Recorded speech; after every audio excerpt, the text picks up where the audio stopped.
episode 16, Neon at Night. And tonight is a special episode because not only are we in the first 2 days of Cobra Convergence 7, but we will be discussing the October Guard. And with me tonight, as always, is my usual co-pilot, the Chewbacca to my Han Solo, Nick. What's up, dude? Hello, comrade. Hello, my friend. How are you tonight? It's very great. Very good, very good. And also joining us, because it is the beginning of Cobra Convergence, and this man is the brilliance behind a month-long event, and it is none other than Lord Hoodie himself, Hooded Cobra Commander 788. Greetings. I can't really do a Russian accent, so I'll just do like Sean Connery in The Hunt for Red October. I just talk like myself. Yeah, you guys just pretend it's a Russian accent. Yeah, you're like the Scottish Russian guy. So, something like that. I can't do a Scottish accent either, but let's just go with it. Neither can he. You're just say everything with an SH. You're the American playing the Scottish guy, playing the Russian guy, right? So you're the dude playing the dude disguised as another dude. Yeah, it's like lots of layers. Lots of layers. Yeah. I mean, that's you're a layered, nuanced kind of guy. Like you're yeah. How you doing, Brian? I'm good. I'm really excited that we've kicked off Cobra Convergence 7 really well. People seem to really be enjoying it. So Zazel, Woodman 29, Sparkster, me, we're going. Yeah. Oh yeah. In the run up to it, I'm always really nervous because I always feel like there are about 36 more things that I could do. But you know what? It's here. It's started. It's going. So here we go. Right. You left the gate. That's it. Here we go. Yeah. My video's tomorrow. Yes. Yeah. That's tomorrow. That's right. So that being said, I want to say hi to a couple of people in the chat real quick because a lot of them were standing by before we even went live, and then we're gonna knock the dust off of a couple of topics real quick. So Cutthroat Comics likes my shirt. I like your shirt as well. Thank you. Look at Bryan's shirt, buddy. Look at that. Look at that. Yeah. It's sexy. I wore the uniform. You did. You did wear I'm the ready. Uniform. Apparently, you're the only one wearing it. Yeah. I wore your uniform. You wore our uniform. Yeah. That's how. And I wore the subject matter. Yes. Yes. Right. Yeah. Pretty much. So, Beta Ray Bob was first in the chat. So, Beta Ray Bob, thanks for being here, buddy. And he's working on a couple of 118 customs as he's hanging out, which is cool. Matt Noon is here. Patrick Strauko's in the house, and we got Mikey from JMK Designs. So that's Mikey Kukovic, Brian. John's son. Yeah. Hello. The master paint master himself. Chris from Cutthroat Comics is here. Samuel Edwards is in the house. If I missed anybody, please let me know. Pericles is here. Danjamin. Look at that. Nick Balake's here. We love Balake. And I'm not saying, I'm just saying, live all the way from a baseball game with the kids is the ma'am who finally came home 2 days ago. And like, we could not be happier that she's home. Draws Walker is here. What's up? Good evening, everybody. This should be good stuff. Well, we're glad you're here. Thanks for being here. Will's here from Wilhelm Toy and Hobby. Cruising. James from Ratface 44's review is in the house. Mo's here. Welcome, Mo. Woodman's here. Look who else is here. Mr. Travis Moody from A Toy Kind of Mood is here. What's up, dude? And moving along. Mike Layton's here. Very cool. A bunch of awesome people. Stephen Tabor's in the house. George Aiken all the way from the UK. What is up, George?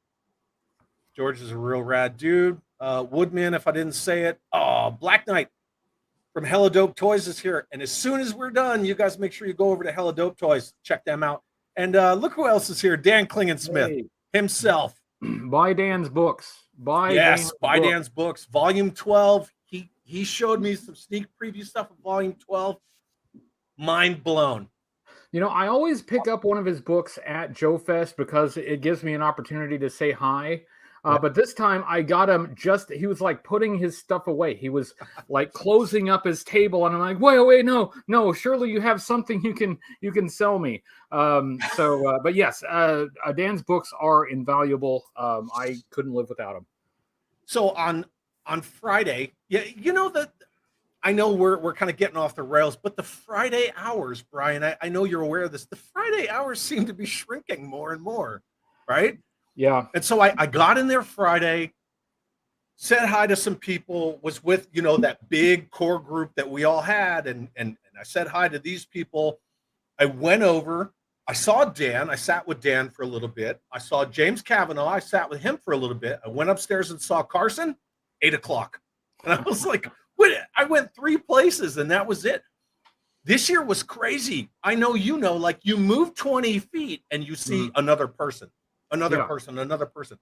It's almost like wading through mud. And speaking of people at Joe Fest, and yes, buy Dan's books because Dan is rad. Scuba Pete's in the house. What's up, Scuba Pete? And there is my awesome new Defiant standing up next to my flag, thanks to Scuba Pete. So yeah, very cool. Moving through. I think we are. TJC's in the house all the way from the UK as well. What's up, Terry? Good to see you, buddy. Oh, and then Dan says, unfortunately, I had to leave Sunday right after to drive to meet my family.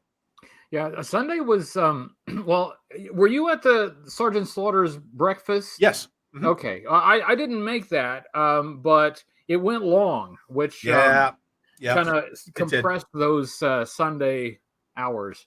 Mm-hmm. It did. It really did. Yeah, there was supposed to be a panel, and Sarge went long. I don't think anybody's going to complain or tell Sergeant Slaughter, hey, time. No, nobody's going to do that. But yeah, Paul didn't even tell him. he just went, and Paul was just over on the side. I'll tell you this, Brian, and I'll tell you too, Nick over here. I always get this backwards. Over here, Nick. He dropped something that I don't think 2/3 of the people at the breakfast even caught that he said it. But he was talking about classified Sergeant Slaughter.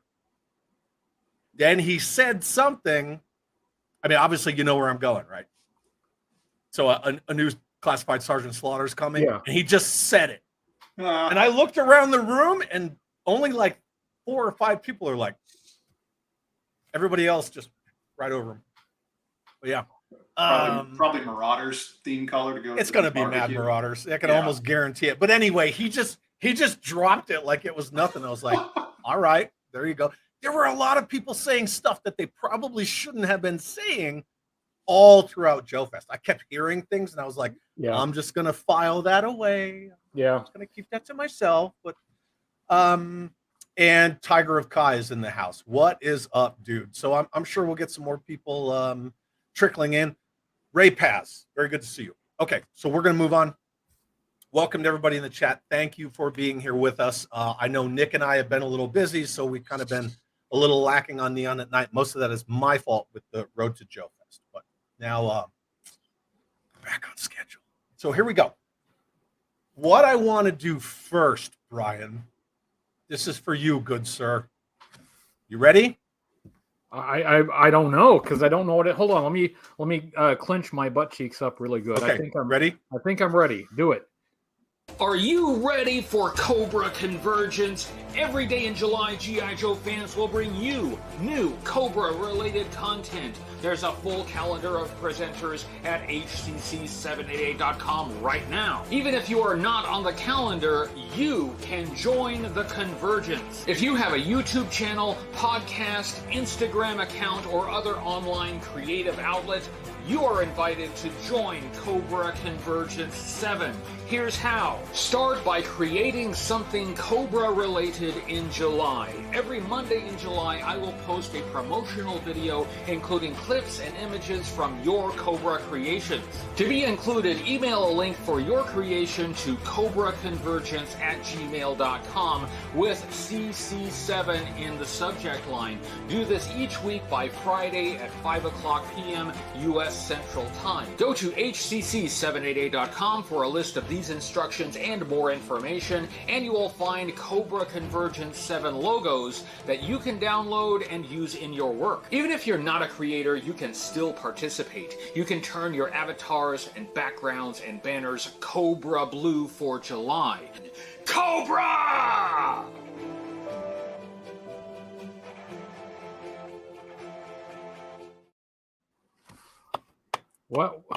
What an amateur affair that was. Woo!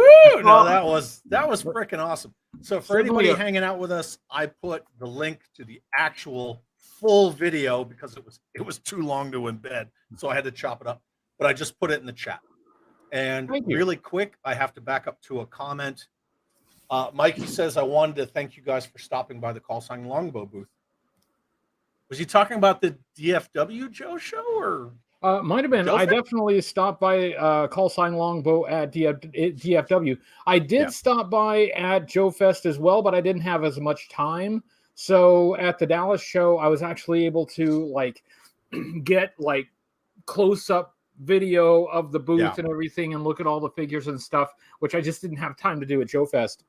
But either way, I like what Call Sign Longbow is doing. I'm really looking forward to seeing the figures. So yeah, I try to stop by whenever I can. Yeah. The paint masters look awesome, and Mikey knocked it out of the park. I know that his dad and I had a really long conversation. I want to say Saturday night outside of the hotel. And we talked about all sorts of stuff and where they seen the line going. And I was just like, yes, do it. So it was really awesome. And he's got some plans in the works. And it is a cool I'm really excited about that. And, speaking of current events, so Hasbro just had their roundtable and they just sort of nonchalantly said 1/18 scale G.I. Joe is done. And then they just drove on and talked about all the classified stuff. And then 4 hours later, they showed the Thunder Machine. Yeah. It was like, way to go, Hasbro. That's perfect Hasbro timing. But, Brian, you and I have talked about it before. Nick and I, we've talked about it offline, especially. It's like, they're not missed at Joe Fest. There's so many other lines and new IPs and new character designs and exciting stuff that that's cool. Whatever. It's the golden age of independent action figure makers, there's so much to choose from. Now, if Hasbro could make it there, I would be happy. I'd like to talk to the guys. I'd like to see what they have to show, if they're even allowed to show anything. But my gosh, I mean, you were there. There was so much. There was so much product that's been out, that's coming out from multiple companies, multiple manufacturers. So it would be cool if Hasbro could make it, but honestly, you have more than enough to choose from right now. And regardless of what they are doing or not doing with 1/18 scale, there are a lot of other guys doing something with 1/18 scale. So you're not hurting for that scale. Now, again, it would be nice to get the actual official G.I. Joe characters, get some of that, released. But some of the things that Call Sign Longbow and Delta 17 and Operation Recall, some of the things that they're doing is stuff that it's beyond what Hasbro would do, mass producing 100%. Anyway. So if that's what you're looking for, there's some amazing stuff.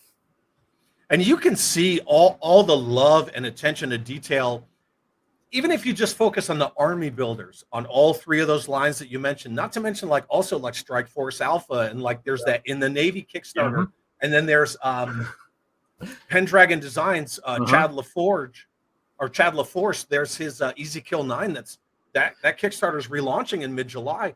See, When you look at these army builder figures, you can see all the attention to detail they put in them, because those are the anchors to the lines. See, I rattled off a few names, and there are so many. You just rattled there's off more. a whole bunch more. Yeah.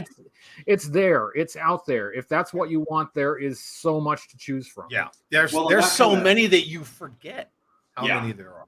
And that kind of speaks to the what you were saying, Chad. I wasn't at Joe Fest, sadly.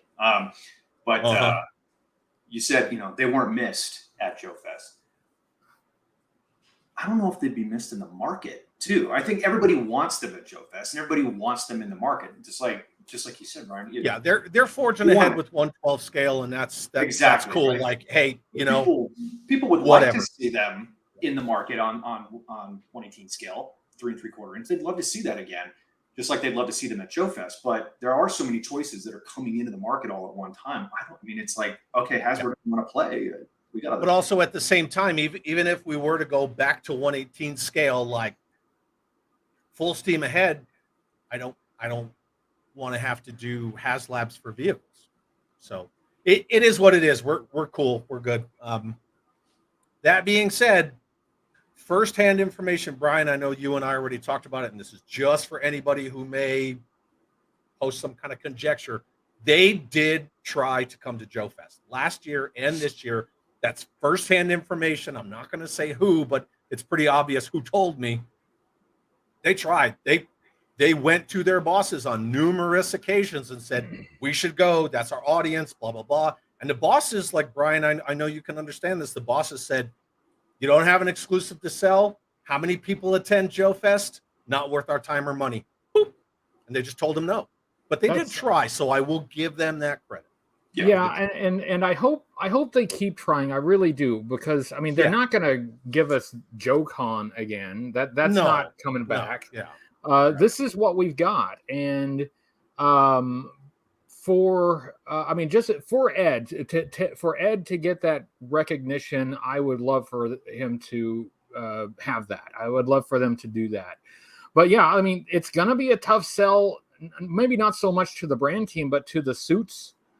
For those very reasons. They're just looking at the numbers, but like beyond the numbers, this is the core community, and we put things out there. It's goes well beyond just the people who attend Joe Fest. So I hope they can figure that out.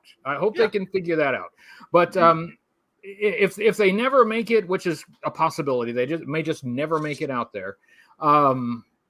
If you're like a hardcore G.I. Joe fan, don't let that dissuade you. There is still a lot there, including like creators. Larry Hama was there, Sergeant Slaughter was there, Mark Pennington was there. Yes. So you have Adam Riches was there. Yeah. Even if you're not interested in like the other lines, and you only are interested in G.I. Joe, there's still a ton of that there, or whether Hasbro's there or not. Yeah, absolutely. And Laser Pants Ryan's in the house, and he says, like Valaverse Action Force. I got to say, Valaverse is kind of one of those things where they're the biggest draw for Joe Fest now. They really are. Like, they have planted that flag, and they are not budging. And then, like Woodman says, Marauders, Eagle Force, boss fight. Yeah, absolutely. That's where I get my modern 4-inch itch scratched, is from those companies right there, especially. But yeah, very cool. And then Junkion's here. What's up, Junkion? And again, Ryan's here. And then Inu Tabby's here. Very cool. Glad to see you. We got a bunch of other people coming in. So, Bryan, just for you, I want to do this, and I am going to change the background, and if I remove myself, well, this is interesting. Yeah, so I changed the background just for you, and you'll be able to see it once we throw up the slides. But I wanted to do that in honor of Cobra Convergence 7. Thank you very much. Yeah. So let's get on with the show. So the October Guard. We're kind of talking about October Guard, and a lot of people think, well, how does October Guard really fit into Neon? because only 2 figures were released in a Real American Hero's entire run for October Guard, and that was 1991 and 1992. So we're kind of going to go through the October Guard and their history with G.I. Joe, and why did they not really get the love that they deserved until the 2000s? But so again, right off the bat, we have to thank Carson from 3D Joe's, because without Carson, we wouldn't have a lot of these awesome images that we have. And everybody, make sure you please go give Carson and 3D Joe some love. So the first appearance, October Guard, was in Marvel's Comics issue number 6, and that was released in December of 1982. So they had been around for a long, long time. And their first animated appearance was in season 1, episode 50 in 1985, November 29th, and that would be this. Luke, we got company! Not company, competition! The October Guard! Who are they? The Russian version of G.I. Joe, an elite combat force! Who are they? Who are they? Now, I'm probably going to get a copyright strike for that because it was 15 seconds long, 5 seconds too long, but whatever. If I got to pull it out, I'll pull it out. But the point is that we're trying to paint the picture that the October Guard has been around almost as long as the Real American Hero, either in print or in animation. But where's the toys, right? We like stuff. Where's the stuff? And how come the October Guard never got any love? And I put out some feelers to some other people, and I really just got answers like, well, Soviet Union and so just kind of stuff like that. That's the exact reason I would think that there would be figures. But again, sometimes it's hard to get like a real solid answer with a lot of this stuff. But yeah, there were only two figures in the entire run of A Real American Hero. Now, G.I. Joe International Heroes got a repaint of one of those figures, and we're kind of going to drive into that. George Aiken saying, in the UK, we got some issues with October Guard, but they were never released here. There you go. You're talking about the figures, George? The figures were never released there? Samuel Edwards likes stuff. Nick, do you like stuff? I like stuff. Do you like stuff? I like can't stuff. stand stuff. Stuff Bryan doesn't like stuff. Oh, well, okay. All right, I admit. I like some stuff. Okay, Bryan, we're going to give you the show since you don't like stuff. All right, bye. Stuff sucks. Here, now that I have the forum, let's talk about the many different ways that stuff sucks. First of all... No, let's not do that. I just want to have some fun. I'm actually going to put myself at the bottom. So you guys can have the... I don't know why it's not doing it. There we go. Cool. Look at that. Everybody's seen my face enough. Yeah, so George is saying they never got October Guard figures in the UK whatsoever. Huh. I had a theory, and it's probably not true, that since it came from the comic book, they might have to pay some kind of a royalty to Larry or Marvel Comics to make figures out of them. But I mean, that didn't stop them with the Baroness, so that's probably not correct. Here's a question. Junkion has a question. Question for the panel: has Gridiron Studios ever had a booth at Joe Fest? No. Bryan, do you want to answer that question? That's as far as I know. That's correct. Yeah. The answer is no. So there was like a last minute trying to work it out for this year that I do know for a fact, because someone reached out to me wanting to reach out to Ed to get on, and Ed was like, "Oh yeah, well I just had a booth open up and blah blah blah," and then it looked like it was going to happen, and then it didn't. So I think they're eyeballing next year for sure.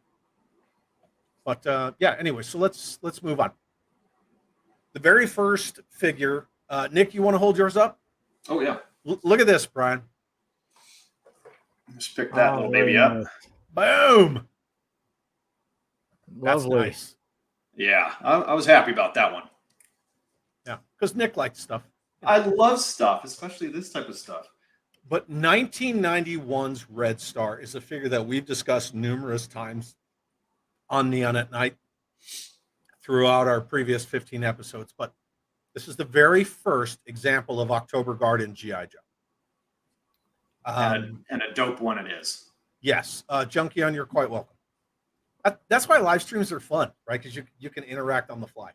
Yeah. That being said, for anybody in the chat or for you two fine gentlemen, I don't know if you're aware of this, but if you look at this version of Red Star, Nick, turn yours around. Let me see the back of your file card.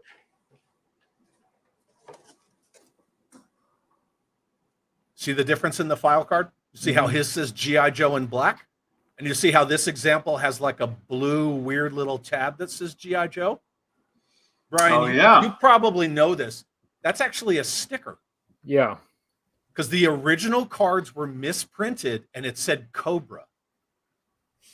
So it was like a one or the other faction for whatever reason, even though October Guard is entirely neither.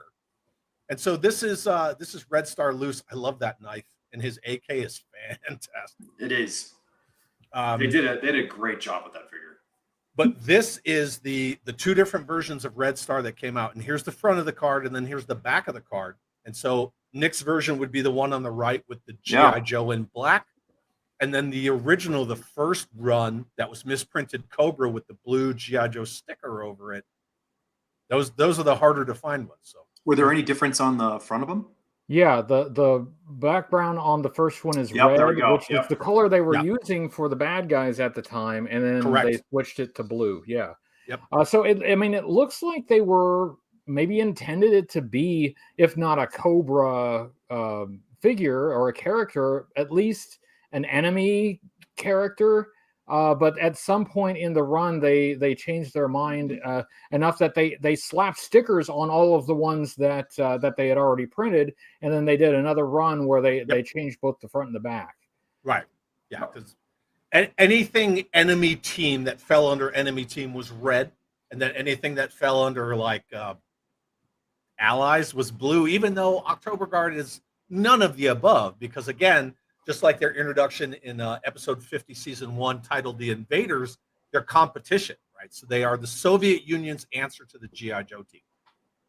They're not necessarily enemies. Now, in issue 6, they are direct enemies. Like they have a two-way shooting range going on for most of that issue. And you come to find out later that it was just Cobra Commander doing that the whole time, which... It's too bad the live action movies didn't show him as the strategist that he was. Mm-hmm.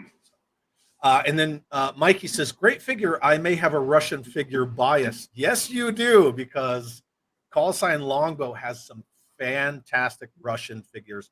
That's that whole, that's the Spetsnaz, where they have that blue and white striped shirt under their camouflage. That's legit. That's what they look like. So very, very great figure, but he was released in 1991. He was discontinued after 1992. And driving on, go ahead. I was going to say, and he is typically very hard to find with that blue hat. He is, yeah. That's gone. Yeah, the removable headgear is something that they really did a good job with in the early years, and then in the later years, especially like into the 90 to 94 stuff that we love to talk about on this show. Yep. But they get lost very General easily. Flag, yeah, General Flag's headgear. So Bear 11 Charlie's here. What is up? Thank you for being here with us. We appreciate it. Good to see you. And Gaz is in the house too. Hey, Gaz. There's Gaz right there. Gaz, I don't know if you saw it, man, but while Brian was talking, I threw you out a nice Megaforce thumb kiss, because the good guys always win, even in the 80s. Even in 1991, the good guys always win. World Made of Cardboard is asking, is the double Gatling gun a real weapon? Oh, no. I sincerely hope especially not wrist mounted, because just the twist of those rounds would rip your arm off. Yes. I don't know, that it'd be hilarious if they tried. It does sound something like the Soviets would try. They're like, maybe we can make this work. Oh, he lost an arm. Let's try it a dozen more times. Let's see if we can dial that in. Yeah, if one rotates counter and one rotates clockwise, will it reverse the torque? And then it'll just equalize and they can hold it. Sure. You could spin the barrels in opposite directions, but the twist inside the barrel has to be in one direction. So I don't know, Nick, give it a shot and let us know. Yeah, I'll work on that. Okay. Yeah. Brian and I will be waiting. So yeah, I can't wait for the results of the field test. Yeah, and then World Made of Cardboard says, I didn't think so, but it was so cool. Yeah, it's very toyetic. You know, it's a toyetic feature. Pendragon says, Lord Hoodie, remember, he must be addressed as Lord Hoodie or he won't acknowledge you, has his finger on the pulse of 80s Russian military think. That's it. Yes. Yes, you've uncovered my secret background. I've been a Russian spy this entire time. You would have got away with it too if it weren't for these meddling kids. You know, you spend 40 years as a Russian spy. You think everything's smooth, and then some guy in a live chat blows your cover. Thanks a lot. Well, I mean, I know where he lives, so I mean, if you want to know, I'll hook you up. I'll talk to my KGB friends. Yeah, you send them a package. Yeah. Well, anyway, so we're gonna move on. So that's Red Star 1991. That's the first figure, and then Pendragon says Russian spy confirmed. Yeah, hey, I'm busted now. Might as well confess to everything. Might as well. So the second and final figure for the Real American Hero run was Big Bear, and Big Bear was released in 1992. So he's the October Guard's anti-armor specialist. Kind of the same thing that Horror Show does, right? Because Horror Show, oh, look at that. Horror Show is the answer to Bazooka, technically. Even though originally he wasn't. Look at that. He's a cool figure. Figure, man. Yep. Very, very cool. What's up, Nick? I like stuff. That's what's up. Yeah, you do. I like Bryan's shirt. That's a cool shirt. This is some stuff. It's good stuff. Yeah. Look at this shirt. Good stuff. Look at that. Oh, well, I want to be involved. And then Pendragon says, Chad, just send the ma'am. She'll go easy on me. I made her logo. I don't know if she'd go easy on you, dude. Inu Tabby says that shirt matched their cover. There's a green and tan one too. Yes, there is. Correct. Anyway, sorry. Just trying to watch the chat at the same time. Matt Noon says the card art's pretty cool on this one. Yeah, that card art is really awesome. Big Bear was one of the better figures of this era. By this time, you can see we've gotten past even the need to put a faction on the card. Right. That's a 90s style card at this point. Mm-hmm. But yeah, this is another solid figure, a new October Guard character. But I think for fans that were familiar with the October Guard from the animated series, from the comic book, we would have wanted to see Horror Show. I mean, I think he's the most memorable. So yes, he is. Especially all of his back and forth with Gung Ho in the animated series. I wasn't around. I wasn't collecting at this time, but I am curious about if those who were, did you feel like this was hinting at getting more October Guard? Is this something that you thought would be expanded and you might see more of the familiar characters? I don't know. I'm genuinely curious. I would like to think so, because those characters, again, like we talked about early on, and we sort of painted that picture, the characters have been around since 1982. Mm-hmm. You know, on print, animation since 1985. Like, they are not anything new. And then Gaz is sort of, just tossing out the question to the community: was Big Bear supposed to be a horror show? I know for a fact that he was not supposed to be, but sorry, I guess I just kind of cut that off. Sorry about that. Rob Vegas is here. He says, "Good day. What's up, dude?" Hello, all the way from Australia. Thanks for being here.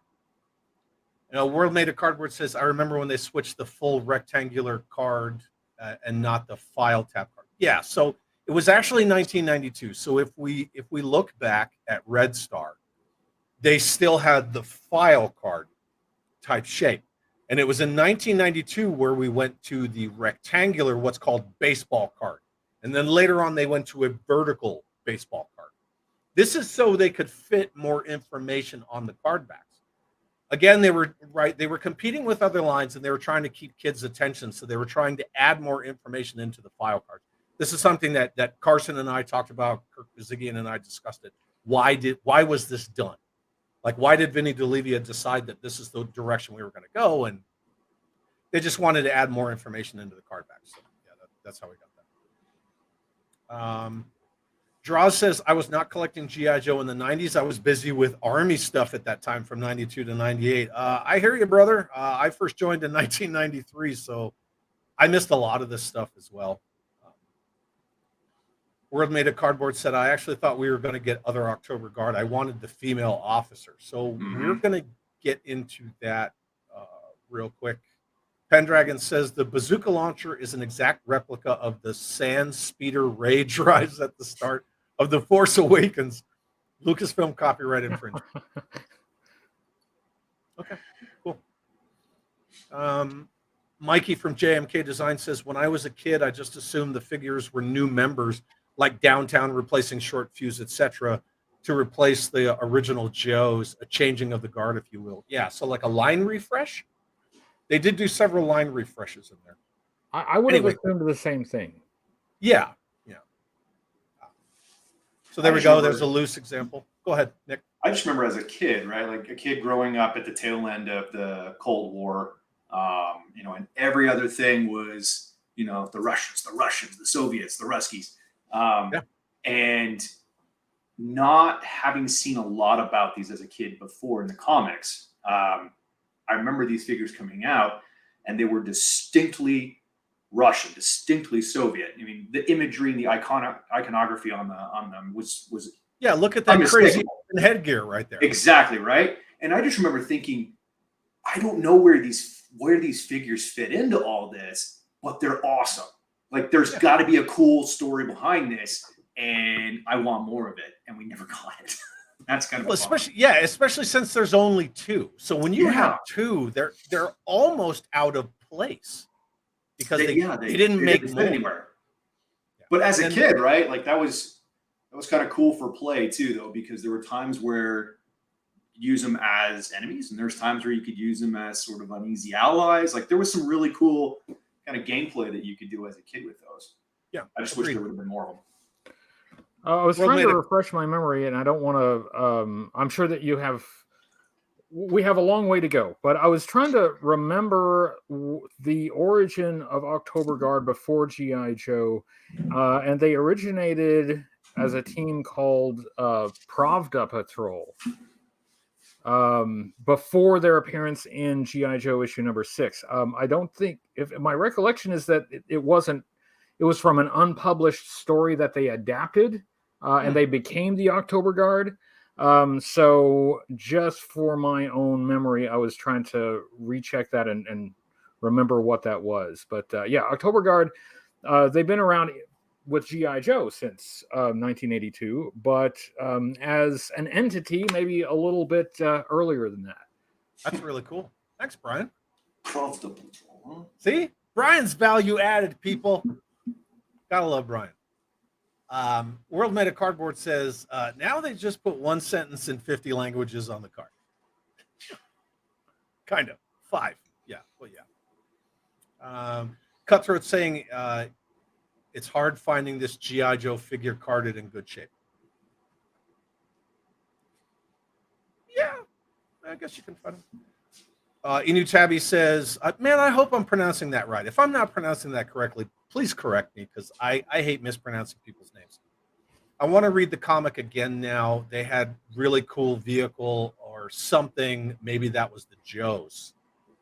So were we talking about, I'm going to grab it now.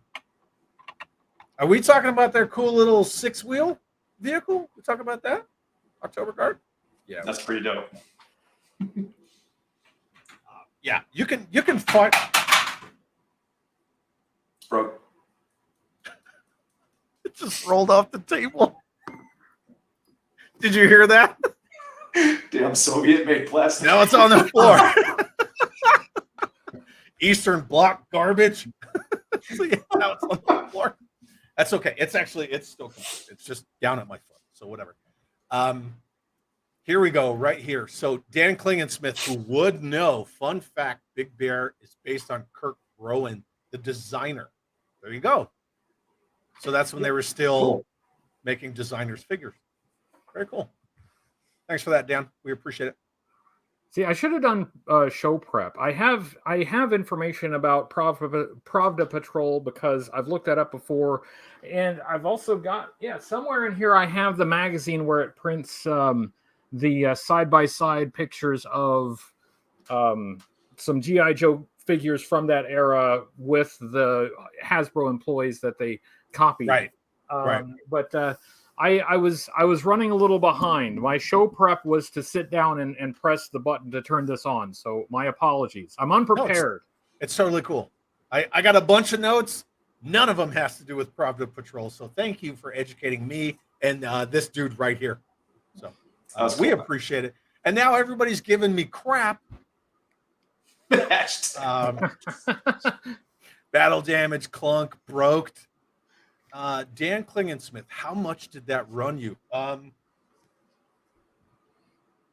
More than enough where it rolling off the table kind of sucks, but I don't know. I've had it for sorry. No, that's on me. I don't want to get too hung up on it. I know we're moving along, but Pravda Patrol was actually created by Tom DeFalco and Herb Trimpe, and that story was published in Bizarre Adventures number 31. Maybe that's why we didn't get Horror Show and the more familiar characters. Copyright. Those were not Larry creations, and depending on how you look at it, they didn't come from the pages of the licensed Marvel comic. Those may have been Marvel properties, Marvel characters. So again, I'm only speculating. I'm just speculating. But all I know is we didn't get the ones that we were expecting to get or wanted to get during the vintage era. And you would think that if they're going to do October Guard at all, that they would play the hits. I do like these figures. I like the ones that we got. I'm just surprised that we didn't get more and maybe some more familiar characters. Yeah. Which we're going to get into here in a minute. And that's those figures came out in what we lovingly refer to as the dark years, right? From 1995 to 2006. So we'll get into those here in a second. But anyway, here's Big Bear. And thanks for that, Brian. That's actually really good information to have. So that's probably why. So this is the 1993 Big Bear version 2. And Big Bear version 2 was part of the International Heroes bagged 4-pack. It wasn't Action Force. It was in that G.I. Joe International Heroes kind of era. And these images actually came from Yo Joe because it wasn't a real American hero, and so Carson doesn't have it, which is totally okay. But I'm going to post the link because, Yo Joe's got some really good information as well. So if anybody wants to go check it out, by all means, please go check it out. This is just the quality of the images, so you get what you get. Yeah. But 1993, so you got the black version 2 repaint, which I actually really like this version as well. And he came with Big Ben Spirit version 4 and Budo version 2. See, now that version of the figure, right? That plays to that theme of the conversation earlier when we were talking about other independent creators, right? And you see Call Sign Longbow and you see his Spetsnaz commander where he's in the black with red and accents of yellow. Like, you can't tell me that you couldn't just put them right next to each other and, hey, they're the same team. Boom. There you go. So that's a cool figure. I think most of these repaints in this set are pretty good, but that looks great. I mean, look how much that star on the hat pops in front of the lighter gray. I just think that looks fantastic. Right, versus that. The darker gray, it doesn't stand out as well.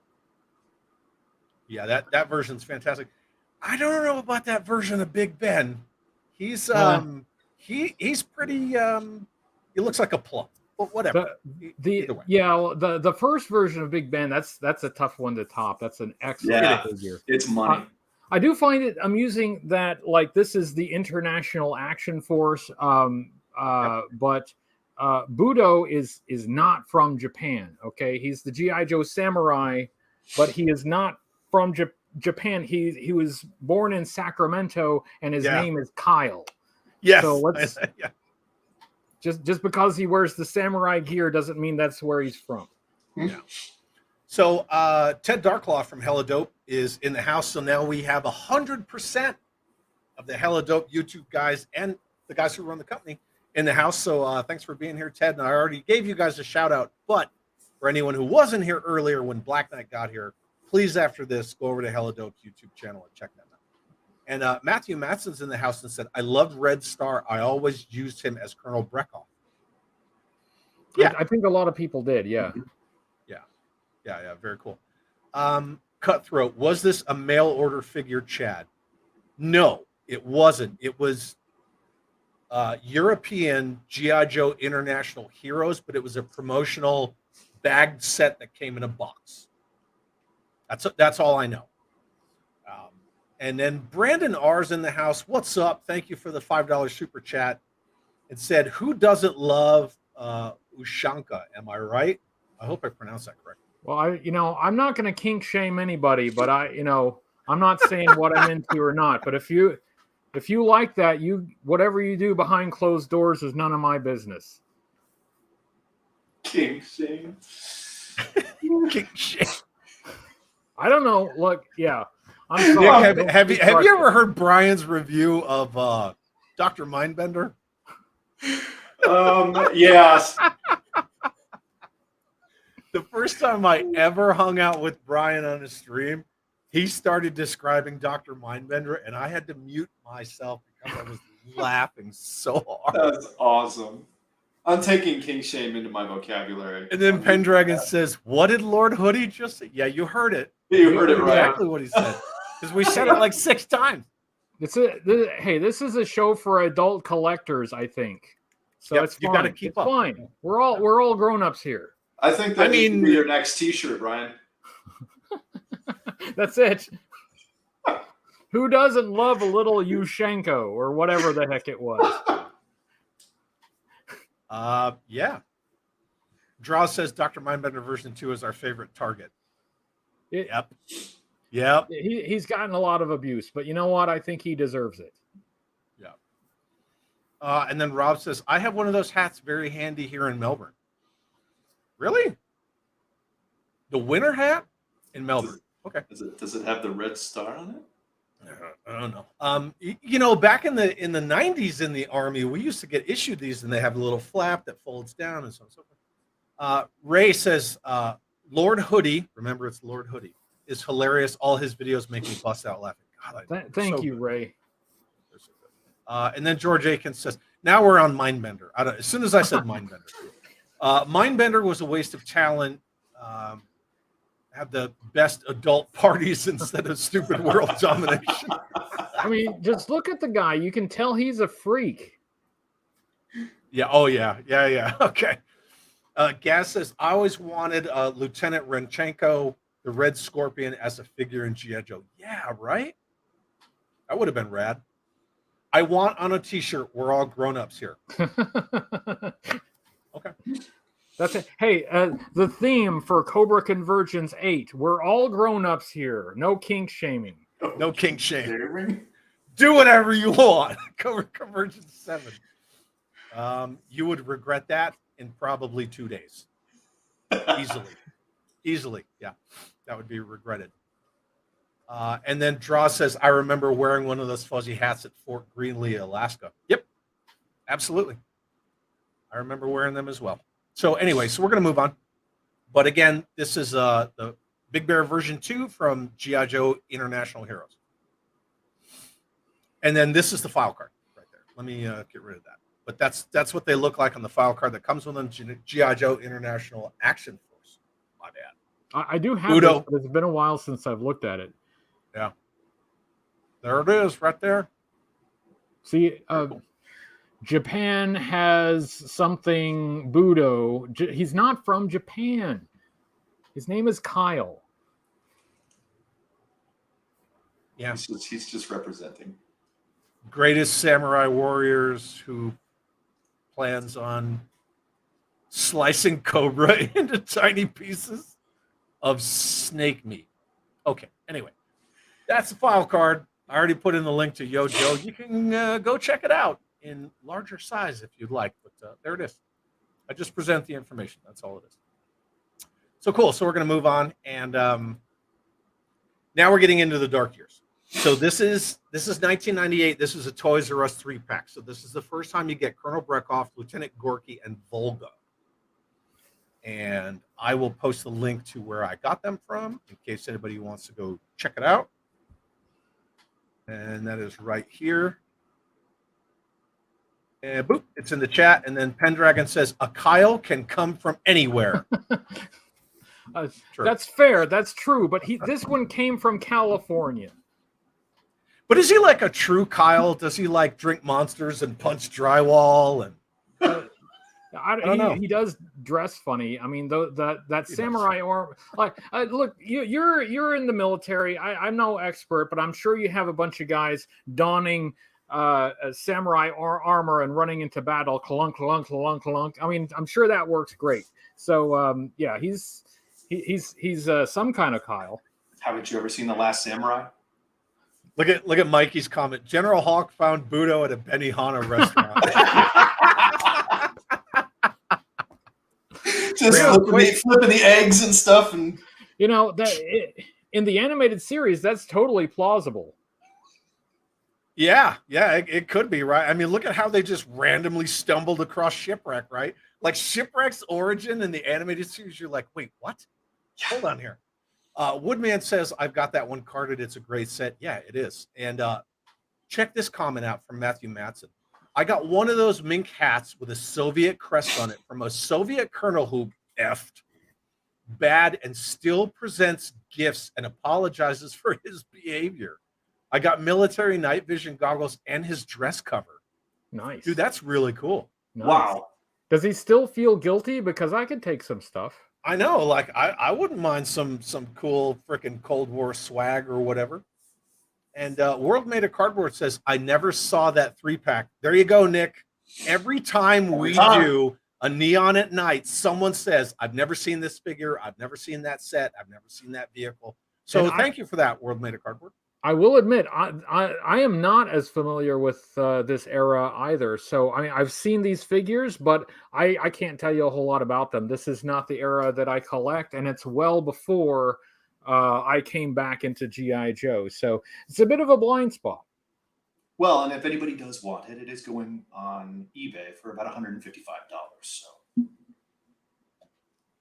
that's actually not bad. From 1998? No. For I mean, if it's sealed carded, yeah. Yeah, it's carded, totally. yeah. And they have great accessories, right? Like that bent antenna is money. I love that antenna. You see that with a lot of figures in the 90s, but that's definitely good. But I posted the link where you can go see these and you can see all their accessories. And Colonel Brekov actually has that really cool AK. It's a AK-88 variant. But anyway, so these are the 3 figures that came with this 1998 Toys R Us 3-pack. And Colonel Brekov is a repaint of the 1991 Red Star. Lieutenant Gorky is a repaint of Big Bear. You could say 92, 93, whatever, but the first sculpt was 92, so he's a repaint of 92 Big Bear. And Volga is obviously who? Lady J, right? So Volga's Lady J. Either way, repaints, but this is the first time that we start getting into the larger October Guard team, and it wasn't until 1998. It's nice camouflage. That's a good camo on that figure. Yeah. Oh, yeah. And then Cutthroat Comics says, every time I watch Neon at Night or Lord Hoodie, I find some cool 3.75 G.I. Joes on eBay to add to my collection. Thanks. You're welcome. So you're driving up the prices. Cut it out. Not all of us are made of money. Apparently it's you too. Look at that. He mentions you twice. It's not just me. You need to take some ownership of that, sir. Good sir. Yeah, my fault. Yeah. And my theory is that every time I review something, the price on eBay will go up. It'll spike. I call it the hoodie bump. I feel like I give the hoodie bump to basically everything I review. I have no proof of that. You don't need it. But I mean, we're going to say that's accurate. So Yeah. one way or the other. Rob Vegas says this set is awesome. We did not get any Joes in Australia from 94 to about 2005. I did not know that. That's crazy. So, Robert, you saying that you like all the whole Dark Year stuff, you guys didn't get it because most of it was obviously exclusives? Or that's weird. I didn't know that. I actually didn't find out until I want to say last year about the Grand Slam that came with the Jump Jet Pack in Australia was the original Red Pads Grand Slam. It was not Silver Pads. Really? Yeah, that was interesting to find out. Huh. But yeah, I'm just trying to keep up with the chat and do everything at once and blah, blah, blah, blah, blah. Mikey says, I still remember Dad getting all those 3 packs for me. Very cool. And then draws. Here we go again, right? Now I need these figures in my collection somehow. Awesome. There you go. Brian, that's for you. Yeah, see, yeah, don't shame me. Look, I can do what I want. I'm not hurting anybody. In fact, hey, if I am boosting the value of your collection with the hoodie bump. And hey, if you're nice, if you play your cards right, you might get a double bump. I gotta say, the scale, the factors of hoodie bump. Here's a public service announcement. If you ever have a real-time conversation with Brian, don't take a drink when he starts to open his mouth because it's bad. It's just bad. Like I almost just spit all over my displays. And actually, I do have to clarify something. So yes, Nerds Get Chicks. 1, I love that freaking screen name. 2, thank you for coming and hanging out with us. 3, yes, the body is Lady J. The head sculpt is not. So yes, you are correct. I did just say repaint and drive on. So yes, that is accurate. They must have invested most of the budget into that figure. The other 2 look like they're pretty much straight reissues, but that one has a camouflage paint pattern, and it's hard to tell in this image. But yeah, I guess that's not the Lady J head. So they got a new head sculpt and extra paint. And hey, like on the package, it's advertising that it has Volga on the G.I. Joe logo. So this had to be the selling point for this particular set.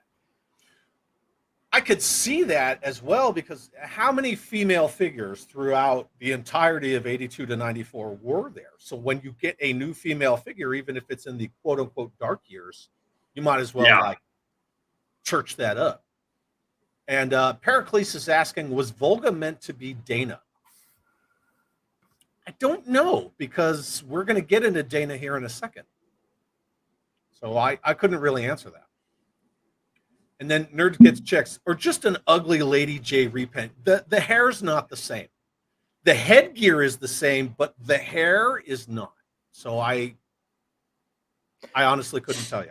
I believe the head is all new, but when you look at that link on YoJo, it just says this figure was this figure was that, this figure was this. And then Nerds Get Chicks says also the 98 series had softer plastic. Yes, they did. There you go, Brian. This is another one for you. That's right. Exactly. That's what your mom says too. So everybody, don't bump shame Lord Hoodie, especially during Cobra Convergence. This will be my last say appearance stuff on like the that. show. I will never be invited back. No, that is 100%. I think it's going to be once a quarter now. No, I freaking love when Brian comes in. And again, Brian, thank you for coming. I know you're super busy, but thank you so much for doing this. I love it. Thank you for having me. This is a highlight. The Cobra Convergence 7, very, very, very, very, very busy.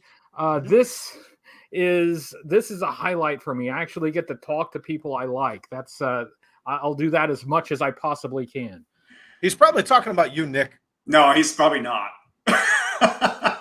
I gotta he's talking say, about the chat. It's neither of us. It's the chat. I gotta say, when I ran, I saw Bryan. He snuck up on me. He snuck up behind me at the frickin' Starbucks in the convention center, and then we talked for a while. And then I saw him later, and he had one T-shirt on. I saw him again later after that, and he had another T-shirt on. And then the next time I saw him upstairs, he was wearing that shirt. And I was That's like, right. oh, man, that's awesome. Yeah. Yeah. See, I was going to get around to it, but I was wanting to see if anybody would even notice. So, like, every time we had to go up to the hotel room to check on the kids, I just changed shirts out. I have so many pictures of you throughout the 3 days in different shirts. Yeah, see, every picture is a different shirt. This is gonna, like, the historical record will be completely confused because it's gonna look like was Joe Fest like 6 or 7 days long, because this guy seems to be dressed differently in every photo. Yep, absolutely. So you're playing mind games. That's right, how we know yeah. you're a Russian spy. That's where yes, that's my KGB training comrade. I love it. The more Americans are confused, the better. Yep. Brendan's here. Thanks for being here. Says, I love the concept of October Guard, 80s Cold War. Cool. I have been building up my vintage October Guard unit. Volga is my next buy. Very cool. Very, very cool. Here's a question. And World Made of Cardboard, I'm sorry. I know you posted that question earlier, and I get a little busy. Didn't Super 7 make an October Guard reaction figure?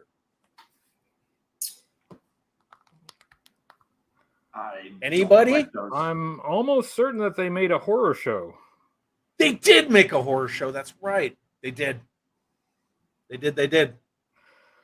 So if there's any validity at all to my theory that the original October Guard / Pravda Patrol characters belonged to Marvel, that ownership had to have been resolved before you actually got those characters. So right, hey, that's what that may. Well, but the thing is, they did appear in the animated series, so I don't know. I think this is a question for maybe somebody who might have been around. This may be a Kirk Bazigian type question. Like it is, yeah. Hey, I sent it to him, but he's a busy dude, and yes, Sundays he's always with his dad. So I did send him the question. That being said, yeah, I can see both sides of it, because a lot of times, anyway, Dan, thanks for hanging out. Hopefully we'll see you later. Thank you for everything that you do. But that being said, a lot of times you see where copyrights expire, right? So Flash becomes Sergeant Flash, Stalker becomes Sergeant Stalker. We know who Baroness became for a hot minute, and watch my Cobra Convergence 7 video tomorrow to find out more. But that being said, you see how those things kind of evolve and they change and they lose copyrights and then they get them back again. So, I'm not entirely too sure. But I got a present for you, Bryan. Uh-oh. All right, I'm clinched up. I'm ready. Hey, Jay! What's up, brother? Jay! Yo, Jay. Good to see you, brother. Thanks for being here. And now everybody's saying hi to Jay. And goodbye to Dan. Oh, here's Dan says, I believe there's an agreement where whatever created for Marvel belongs to Marvel. That's what I'm curious about. So then how were they in the animated series in season 1, but didn't get figures until 1991 and only got 2? That's very, the big, somebody has to know, right? Somebody has to know, because you're a Russian spy. Go find out. Where they would have had to talk about it. They would have had to have had this conversation of who does this belong to. And I suspect that Dan is correct, but what did that deal look like? And I don't know, that somebody must know somewhere. Yeah, and then Rachel, thanks for being here, Rachel. October Guard makes a brief appearance in Renegades, right? But again, they were already in animation in season 1 of the Sunbow series in 1985. Season 1, episode 50. They were already in there. Me personally, and again, this is just postulating. Bryan, go ahead. I don't want to. No, I was just saying the reason that that I raise it as a possibility is because they were kind of adapted, very faithfully adapted from Pravda Patrol, which was not created for G.I. Joe, not Larry Hama. Herb Trimpe was involved in it, but that was a Tom DeFalco Marvel thing. So, I mean, if Hasbro found out that their comic book that they've licensed to Marvel has these characters, but the origin of those characters, the ownership of it may be ambiguous, they may have jumped on that and resolved that right away. I don't know, but I'm sure somebody knows. At the same time, and real quick, I want to say thanks for coming to Aaron from Payne's Toy Samples and Hurricane 810. Thanks for joining and hanging out with us tonight. When did the Iron Curtain fall? 1991, right? Mm-hmm. Or the end of 1991. When did we get our first October Guard figure? 91. Mm-hmm. I'm not saying, I'm just saying sometimes things aren't coincidence. So it would have been in pre-production in 90, but Right. if it were in pre-production in 90, that would have been before the fall of the Soviet Union. So the kind of character that might get a red backing on the front of the card and maybe have the enemy on the file card. Enemy, right? Speculating. I can speculate with the best of them. Right, because like we were talking about earlier before some people showed up in the chat, the original version of Red Star, which was the first October Guard figure to come out in a Real American Hero, said Cobra, and they had to put that sticker on the card. So, yeah, I think there might be something to it. That being said, we're kind of just spitballing. Yeah, anyhow. So this is, again, the 1998 3-pack. This is the first time we saw more than Red Star, Big Bear. So we're going to move on. And look, here's a little pitch for you, Brian. Payne says, I'd love to have Brian on, especially since we are in the same state. Oh, yeah, absolutely. In fact, why don't I let me type my address and phone number and social security number into the chat. You just get back with me. Yeah, no, absolutely. I'd love to. Yeah, man, just hit him up. That's all you got to do. I am notorious, especially this time of the year. I am rather notorious about not getting back to people's messages as fast as I should. So if you're sending me a message and it takes a while, I apologize. I'm doing the best I can. But especially this month, given that it's Cobra Convergence, I really am trying to be as available as I possibly can be. Yeah, but you're one dude, right? So everybody understands. That being said, whenever you message Brian, come with tithings. It helps out, right? You gotta grease the wheels there. You know what I mean? Yeah. And then Payne says, I'm only on Instagram and YouTube. So where should I message? Let's see. Well, I am on Instagram, YouTube. Yeah. Well, hey, do you have electronic mail? Because I have that. You can do hoodedcobra.commander788@gmail.com or cobraconvergence@gmail.com. Either of those will get to me, and yeah, that's a you can contact me that way, and I will absolutely do my utmost best to reply in a reasonable amount of time. There you go. All right. And then Matthew Matson says, August of 91, we were told by the KGB it's time to leave. They didn't want foreigners in the country when the coup happened. There you go.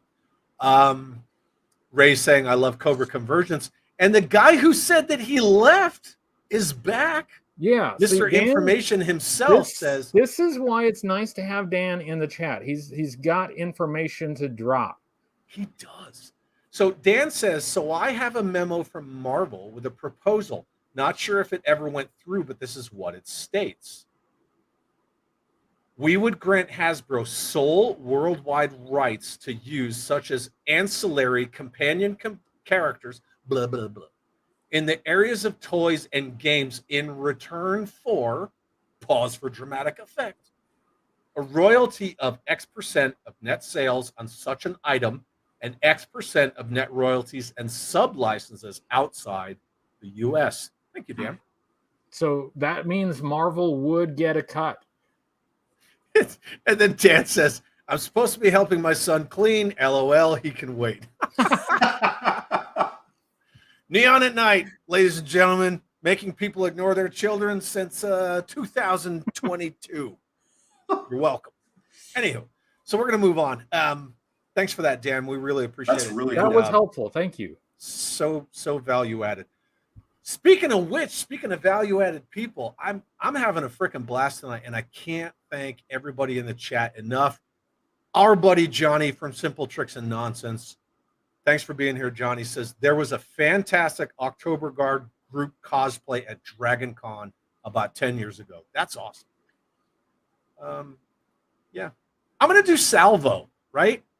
It's, low-hanging fruit. I'm already bald. I'm going to do salvo. I'm just going to take white shoe polish on a crappy brown shirt, and then I'm going to get a big cardboard box. I'm doing it. That's next year. Wait for it. Oh, now Dan's leaving. Have a good night. Thanks for being Thank here, you, Dan. Dan. Next time you want to ignore your kid, come on back. We'll be here.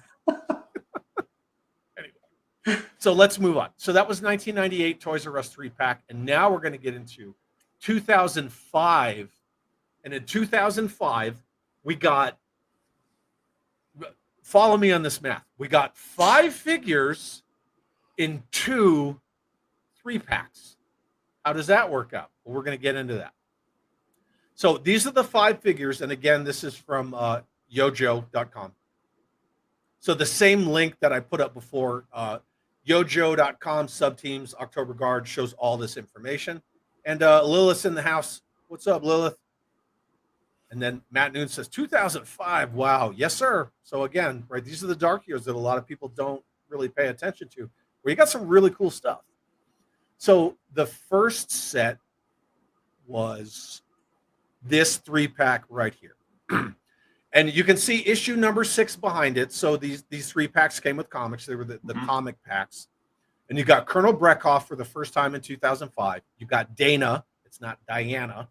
And then you got Shrek. I don't know if I pronounced that correctly, but that's just how I say his name. Colonel Brekhoff, right?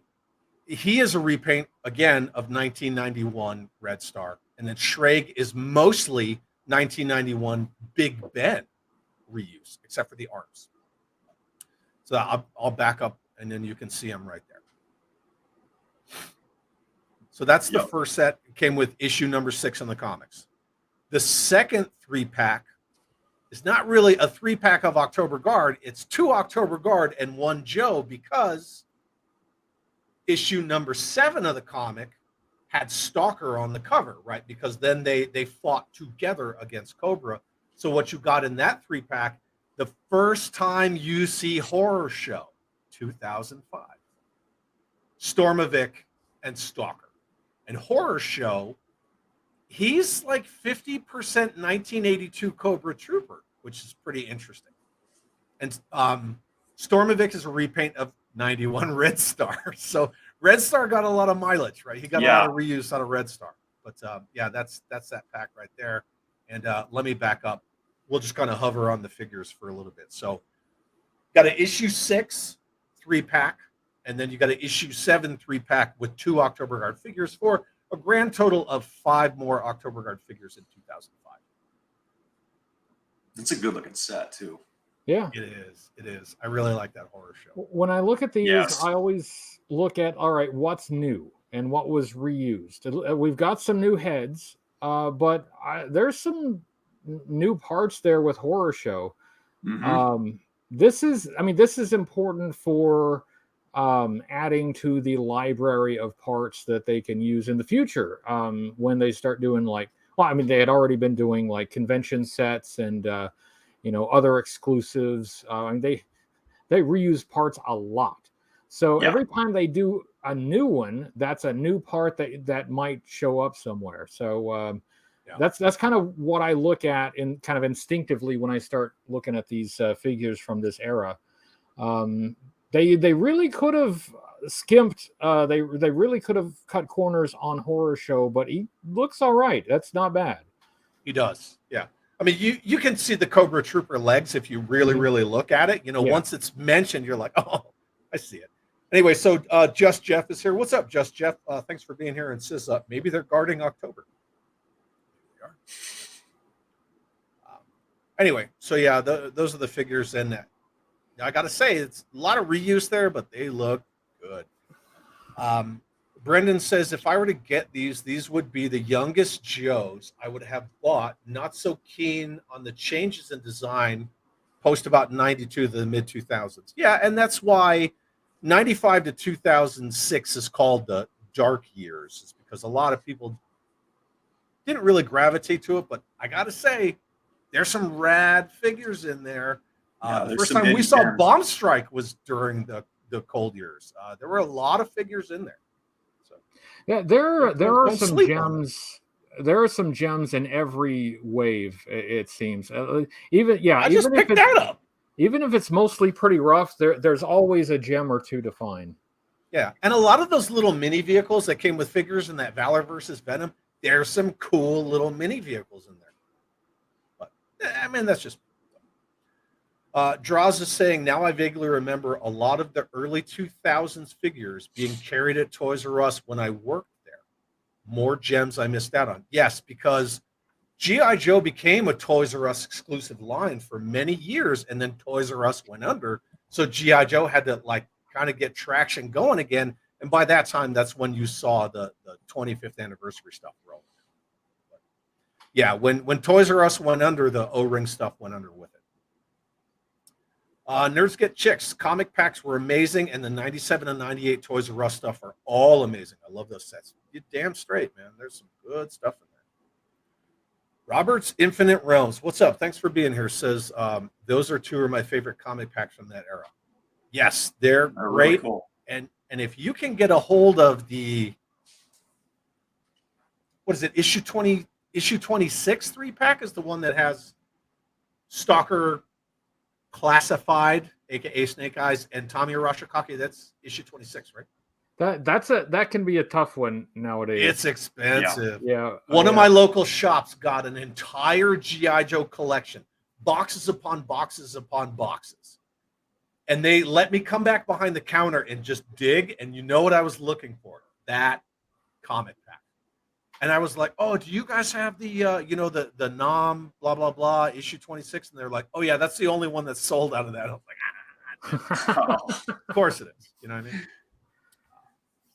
Cutthroat says, G.I. Joe comic pack, Spirit, Iron Knife, Courtney Krieger, Hannibal, sealed 2005. This 3-pack looks cool. Yeah. Courtney Krieger, a.k.a. Cover Girl. Nobody else wants to say it. That's fine. I'll do it myself. I was totally just going to say that. Sure you were. Lilith says, I had to import these back in the day from old Toy Box Guru website. I had to use money order. Now I feel very old. Johnny from Simple Tricks says, sadly, the war with Ukraine doesn't make the time for an October Guard release a thoughtful idea. That could maybe timing is not the best just at the moment. But back to Lilith, that's the time to have gotten this stuff, and that's the time to have collected a lot of the vintage stuff if you could. I know some of the old time collectors got most of their collection at that time, and it was a steal. So yeah, if you were around back then, and even if you had to pay for it with money order, you saved yourself a whole heck of a lot of money and got some cool stuff. So that's, a salute to you. Oh yeah, absolutely. Amen. And then Rob Vegas is saying these figures are great. I really dig them. Matthew Matson met Just Jeff at the DFW Toy Show. That's cool. I'm saying that it's the call sign Longbow that is doing the tracksuit henchman. Yes, with the Molotov cocktail. Yes, it would look so good with that. Oh my gosh!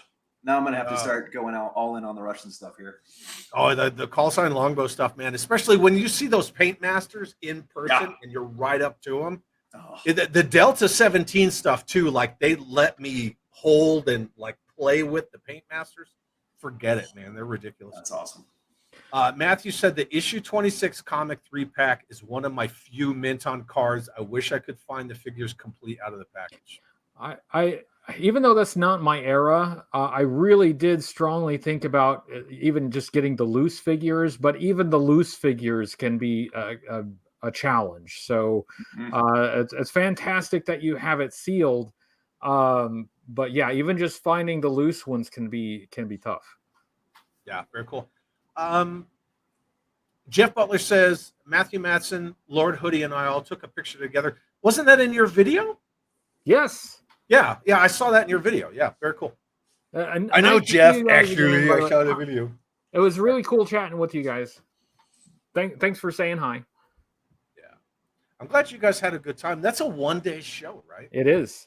It's also mostly 12-inch. There are other eras, but the 12-inch collectors, that's one of their gatherings. So even though that's not my era, I still like learning about it. I still like, finding things that, I've researched and I've seen pictures of. It's kind of cool to see some of that in person. It's definitely a 12-inch show. But hey, Ron Rudat was there. Got to see Ron and Ginny. That was fantastic. Yeah, they're such nice people. I got to run into some folks that recognized me and took pictures. So thank you to everyone who did that. And Pixel Dan, who was very, very nice. Just a really sweet guy. So I had a great time. I've always heard that. Yeah. Even though there wasn't a whole lot that would fit in my collection there, it was still a lot of fun. I would definitely go back next year. I don't like to dime people out for their after hours libations, but I don't know if you can see my cat back there. She's just cruising around. I got a message from somebody. So my plan was to go to the DFW Joe show along with the rest of you. And it was my plan up until the last minute. And things went down where I couldn't go. Like it is what it is, right? Due to the nature of my profession. Joe Fest is its own can of worms and whatever. But that being said, I got a message from somebody one night that was like, I'm at the bar with so-and-so and they are trashed. And I was like, have fun. You know what I mean? Because but how often did we see that at Joe Fest? Every night. Yeah. Right? Like people just cut loose and have a good time. That's fun. Yeah. I'm going to hit a couple of these comments real quick. So Gaz says, I just scored a complete Red Star for $20. Nice. Good on you, brother. That's what I'm talking about. World Made of Cardboard says, I remember seeing the figure and thinking Horror Show was in the cartoon. Yeah, he was in there. Should I play the clip again? Yeah. I'm going to play the clip again. So World Made of Cardboard, this is for you. This is from Season 1, Episode 50, titled The Invaders, November 29th, 1985. Copyright infringement. Luke, we got company! Not company, competition! The October Guard! Who are they? The Russian version of G.I. Joe, an elite combat force! I love There you go. I Right, feel so like Horror Show. I feel like they ought to know who the October Guard is. That should be in the briefing. Right.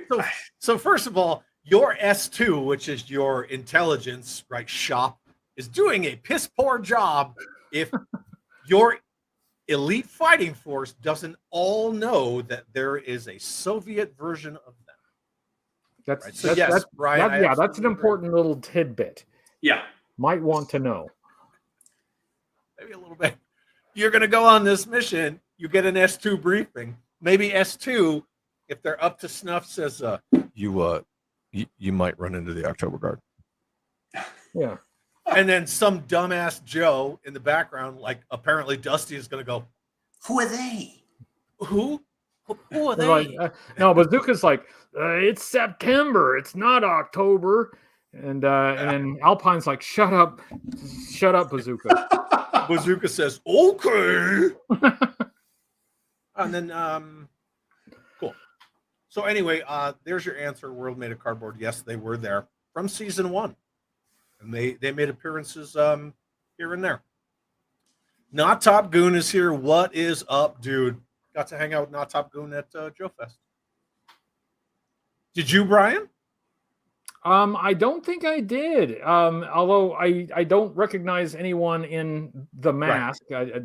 That's an excellent disguise. I apologize if I didn't. I really tried to hang out with as many people as I could. Well, what that means, though, is next year. Next year. I love the wit. You know, it's just like it's so right under the surface. Well, I don't recognize anyone in a mask, and he just keeps going. Just delivered with pure Dentran too. This is how you say hi. You put the mask on, you sneak up behind me, and you go, "Hey, Hoodie, how you doing?" And then my reflexes kick in. My cat-like ninja reflexes. Yeah, so it's then it's on because you are a Russian spy. We've already that's it. Yeah, my KGB training, kicks in right there. Yep. Palm to the nose. Rob Vegas says the tracksuit guy from Longbow is awesome. Yeah, legit. Robert's Infinite Realms. I remember at the time people complaining Horror Show was too small. I was like, we ain't getting another. And on that same vein, I don't know if that can be seen very well. Probably not. But what it's showing on eBay is... Turn your brightness down. Turn your brightness all the way down and it'll pick it up. If your camera's not a piece of shit. Oh, yeah. See, there it is. I got to get it over here. Other direction. See, now that is a Horror Show. Angle it. Angle it. It's catching the glare. How much? 169. Loose, but complete. So when we were talking about trying to find some of those characters and being a little bit hard to find and pricey. Horror Show, proportionally probably should be bigger than the other guys, but there's no way they were going to do a non-standard buck, especially at that time, especially reusing, the legs from another figure. This is what you were going to get. But, that's what you got for a lot of 80s figures as well. Roadblock was not substantially larger than most figures. The ones that were larger tended to be deluxe figures like a Sergeant Slaughter. So they are correct. Horror Show should be bigger, but hey, you got like all new heads. You got some new parts here. That's extraordinary for that era. Horror Show looks good. Yeah, he's not bigger, but let's be real. Like reading Robert's Infinite Realms comment, there's always going to be somebody who has something negative to say. But if you look at that skull, the smart reuse of the 82 Cobra Trooper legs, that's a damn good figure. I don't know. I don't have any complaints. Hey, at least you freaking got one. So whatever. That being said, moving on.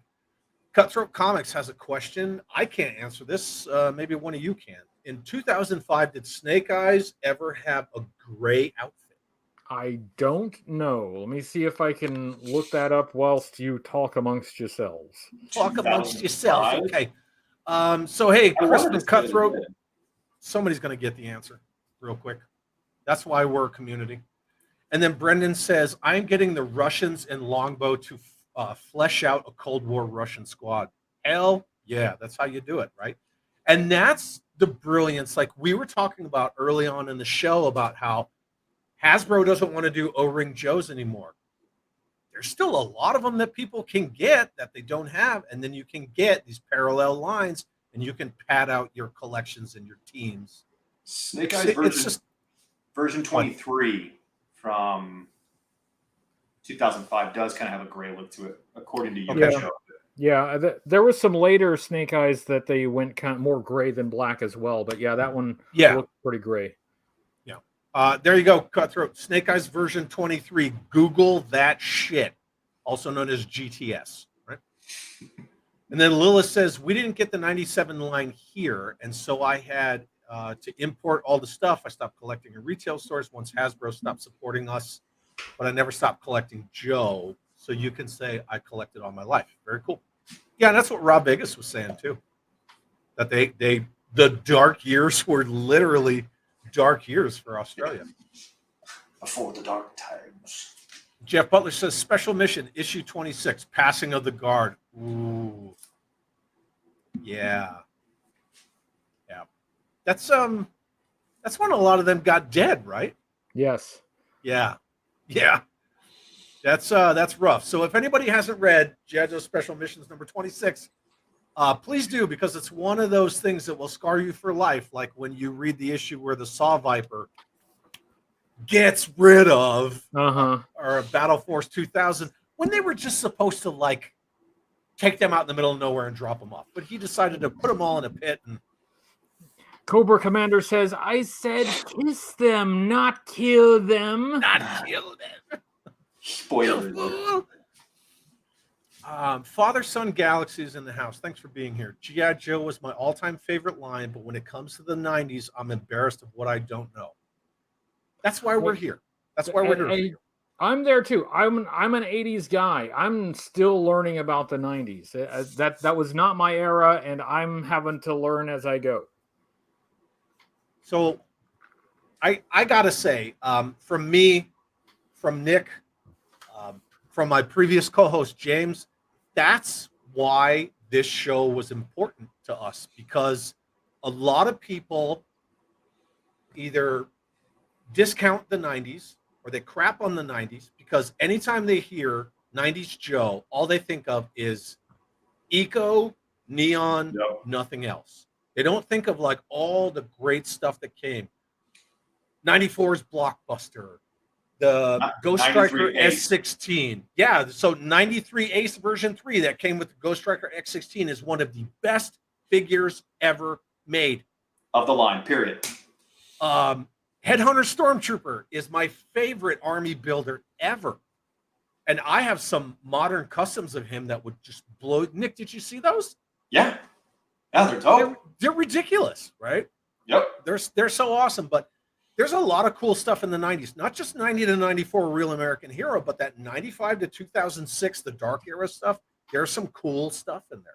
Well, yeah, the plastic's a little different, but I mean, look what they're doing now. Go ahead, Nick. But a lot of the people, there are people, we encounter them all the time, that just like to dump on the 90s, right? But there's a lot of collectors that sort of aged out during that time period, right? And I did too. Yeah, they were just busy with other things, right? And then all of a sudden that time period goes through, and the thing that really everybody thinks about, like you said, is it's bright colored ninjas, and it's, you know, eco warriors and stuff like that. Play-Doh armor.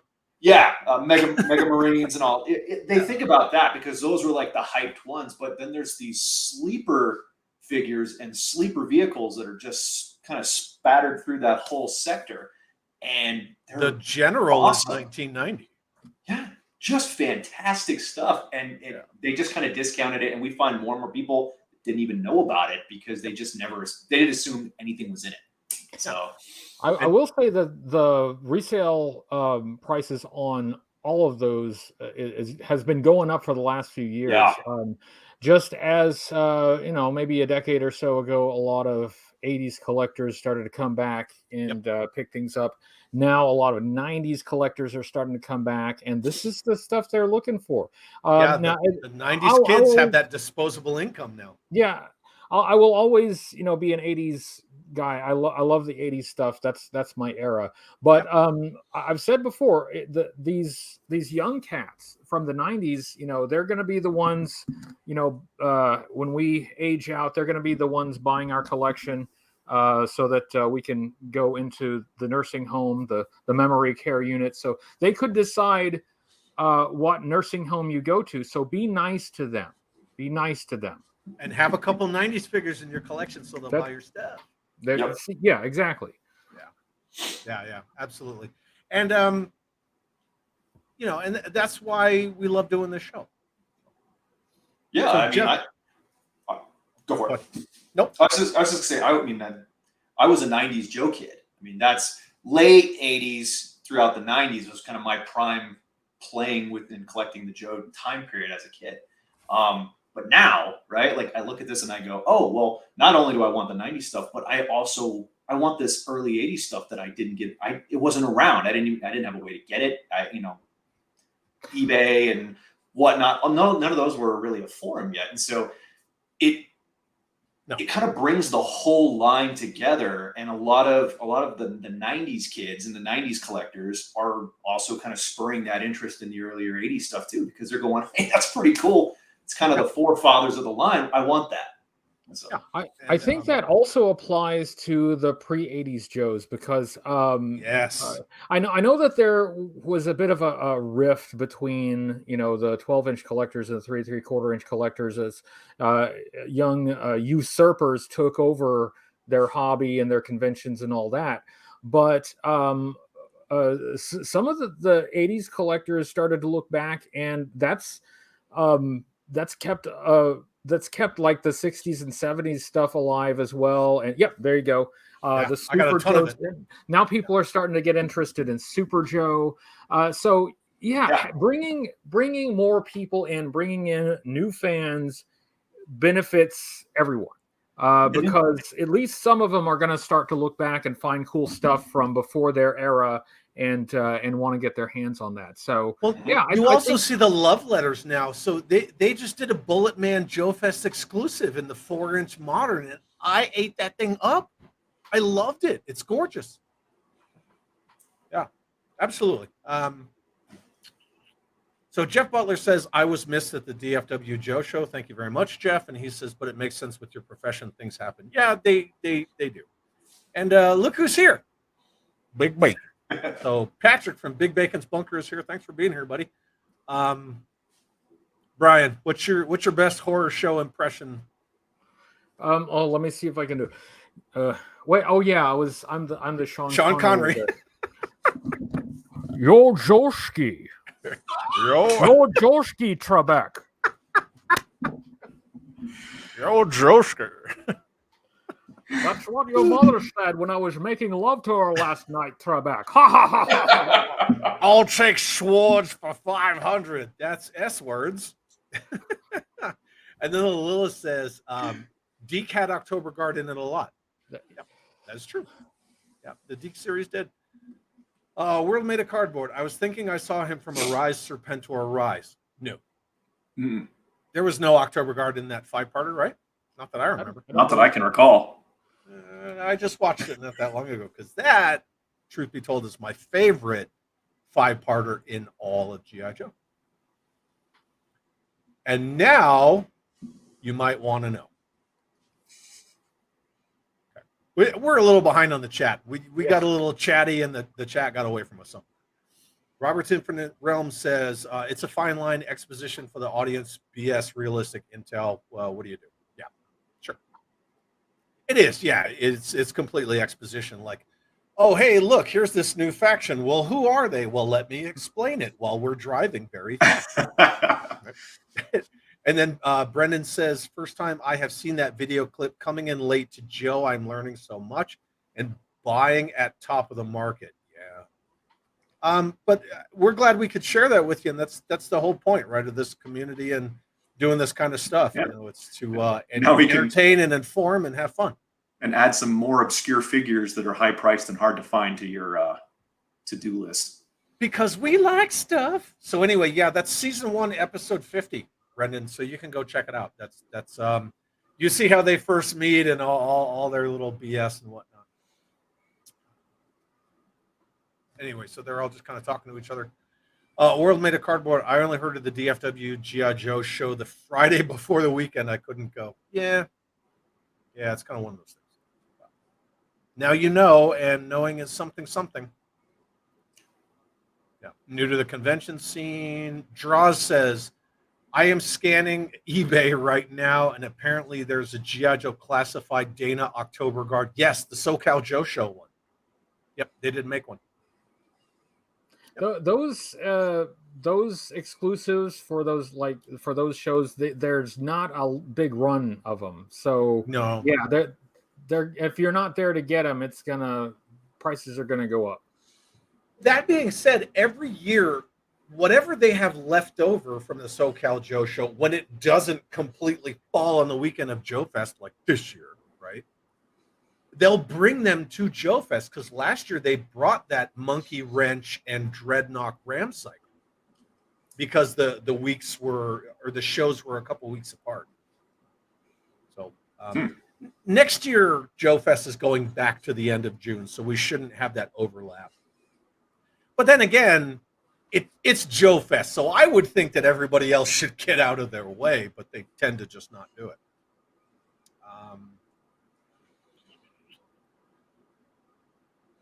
Chad, are you going to show the 2012 set? No, I'm not, because those are modern construction. I'm going to show the 2006 final O-ring set. We're going to get there, but we're reading the chat. We're hanging out with everybody. In the new sculpt, he did have great, but I don't think so in ARAH. We're that far behind in the chat, gentlemen. Mikey says there was a gray and purple one that came out with G.I. Joe versus Cobra. Oh, okay, so we're still talking about that Snake Eyes. I'm going to skip ahead. What do you guys think? Probably. Shark Eyes is here. What's up? Shark Eyes says, hey, fellas, just popping in for a minute. I'll be sure to watch this in its entirety later. Why? Because October Guard is the greatest sub-team in all G.I. Joe lore. I'm a huge fan. I would like to have seen more. I mean, if they were the Soviet equivalent of G.I. Joe, they would have had missions and adventures that we never got to see. Yep. I would like to have seen more of them. Yeah, for sure. Brandon says, was just writing in the last of the 90s vehicles into my program today, and there's some sweet vehicles. Yeah, absolutely. Mm-hmm. Rob Vegas says, hell yeah, Headhunter Stormtrooper. You ain't kidding, my man. Faux show. Lilith, for me being in and out of the hospital all my life is difficult making friends, so Joe was my friends. Yeah, that's cool. Yep. I mean, sorry for that, but yeah, that is cool. Robert's Infinite Realm says, Headhunter Stormtrooper is one of my favorites too. Only been able to acquire one, though. Nick, do you remember when you and I went in that toy store here? Should you show it? It's actually in the other room. But yeah, Brian, okay. Nick came to Albuquerque. I took him toy hunting. We walked into my all-time favorite toy store that I swear by here in Albuquerque. And as soon as we walked in, carded Headhunter Stormtrooper. And I was like, mine? And I also walked out of there with a complete general. You didn't fight over it? No. Nick was buying all sorts of weird shit. He dipped it pretty quickly. And then I got to get in on the fun of basically putting the general together. Yeah. For the first time in 30 years, 20 years. Yeah, that's cool. Yeah, it was a good time. It was. Matt Noon says, lately I only collect 90s. I love it. To me, it's all new. Being a Joe kid from 82 to 87, I don't mind the color. Very cool. Yeah, it is cool because it's like, it's familiar, but it's new at the same time. Mm-hmm. And so you're like, I never knew this X item existed. And so you get excited about it again. Photo Viper says, 1990 got wrecked on Jay's show yesterday. I was defending them all. Friday night, we talked 1990 figures, and there was some savagery involved. That being said, I did try to S-tier 2 of them. That's on there for posterity. Cutthroat says, thanks to the two of you for letting him know about that Snake Eyes. Bought my first 90s Joe a couple months ago, 91 Duke. As I look into them more, there are some really cool figures. Yeah, absolutely. There really are. And if your display is all like green, it's all just like olive drab, having a spot for some of the different colors really makes everything pop, everything stand out. And here's the thing. Brown in there. Yeah. Like we've talked about before, if you want to say that 90 to 94 is, it's just neon and it's just this, go back and take a hard look at sci-fi. Yeah. And then tell me otherwise. Sci-fi, Blowtorch, they would fit right in with the 90s, but because they weren't, they get a pass. In my collection, I've got 80s and 90s interspersed. They're not separated. And a lot of the 90s ones look right at home with the 80s. I mean, if you didn't know, you wouldn't know. Yeah, for sure. And then Lilith says, Chad loves the Play-Doh armor in the military. We all know it's true. Yeah, absolutely. That's cool. Yeah, and anytime I would go run operations, they'd be like, okay, put my Play-Doh armor on, and they'd squeeze it to me, and I'd go off. Oh, there's one of my black cats. Hey, baby. Keith is here from KB Joe DeGrasse. What is Cool. up, Keith? Says, evening, gentlemen. This October Guard lineup looks great. I got to hang out with Keith at Joe Fest. It was awesome. And yeah, if you guys hanging out with us in the chat, all 50 of you have not seen KB Joe DeGrasse on Instagram, please go check it out because the man is a true artist. Yeah, you were missing out. Yeah. Robert's Infinite Realm says 89 and 90 kept me in Joe after I abandoned it in 87. Those tears are probably why I stayed a collector. Oh, those years. Yeah, absolutely.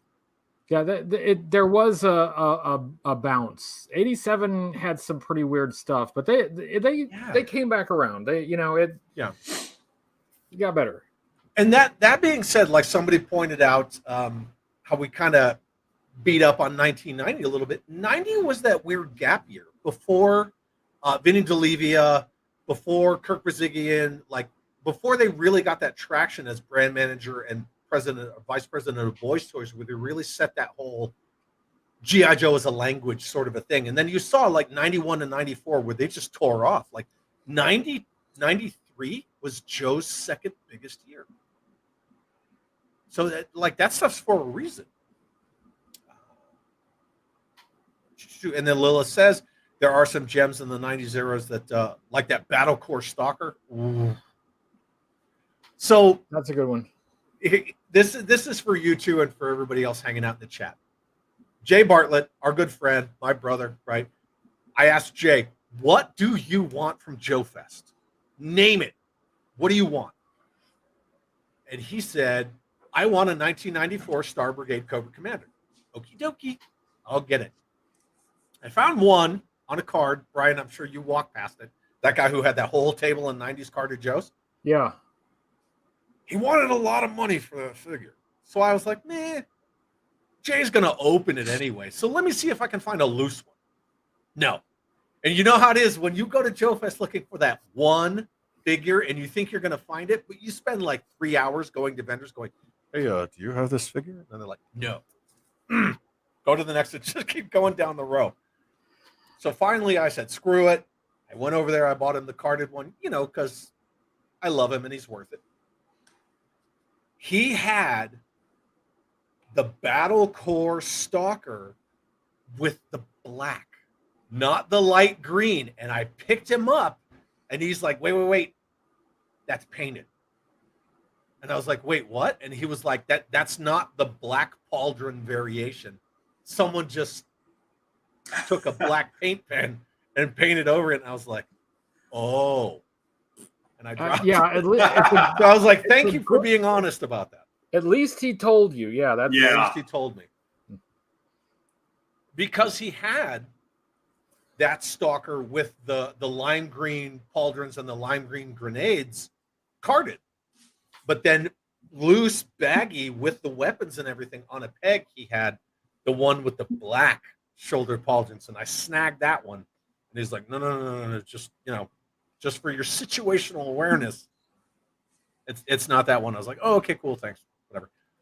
Dude, the figures from 94 seem to have been produced in lower numbers. At least absolutely. They seem to be harder to find. Yeah, and that's why, anyway, real quick, before I get into my thought, JLS Comics is here. Hey, JLS. Thanks for being here, dude. And if you guys have not seen JLS Comics, please go check him out because his stuff is freaking awesome. But that's why when I bought the Blockbuster, when I bought the Cobra Detonator, things like that, those vehicles were in such short runs. You got to get them boxed if you want to complete them. There is no way you're going to get a Blockbuster that's 70% complete and then complete it. Not like you could like a Night Raven. Yeah. I got my Night Raven at like 70%. I got it pretty cheap because it was 70%. Completing it was faster, cheaper, and easier than trying to find a loose complete one. That's the game, right? You're just gaming the game. 92 to 94, forget it. Just buy it sealed in a box, bite the bullet. Like I even have another armor bot over there sealed in a box. Whatever, but anyway, JLS, thanks for being here, buddy. We appreciate it. Photo Viper says, hell yeah. I'm just trying to get through some of these. Oh, the October Guard was at Ivan's tomb. Were they? I don't remember the October. This is Arise, Serpentor, Arise. That's how far behind we are, by the way. No, I'm trying. I don't remember that. I'll have to go back and rewatch that. I just remember at one of the tombs that Sergeant Slaughter got snatched up. That wasn't Ivan's, though. Yeah, so even Pericles says the same thing. They were guarding the tomb of Ivan the Terrible. That makes sense. It's been a while since I've watched that series. I've had to watch a bunch of other stuff because because of what I'm covering. But that's one of the better series. I wouldn't mind just going back to watch it just for fun. As soon as we're done here, that's what I'm going to do. I'm going to reacquaint myself to Arise Serpentor Rise, and I actually feel kind of dumb. But thank you very much. It makes sense, right? Ivan the Terrible, Russia, right? That's their 3 feet of space. Cool. Anyway, moving on. Skyfall, thank you for the super chat. I'm sorry I'm getting to it so late. Potent Potable's Hoodie Cobra Commander 788 video about Saw Vipers. Interesting, by the way. Cheers. So that's actually for you, Brian. Thank you very much. Thank you, Skyfall. Thank you for that super chat.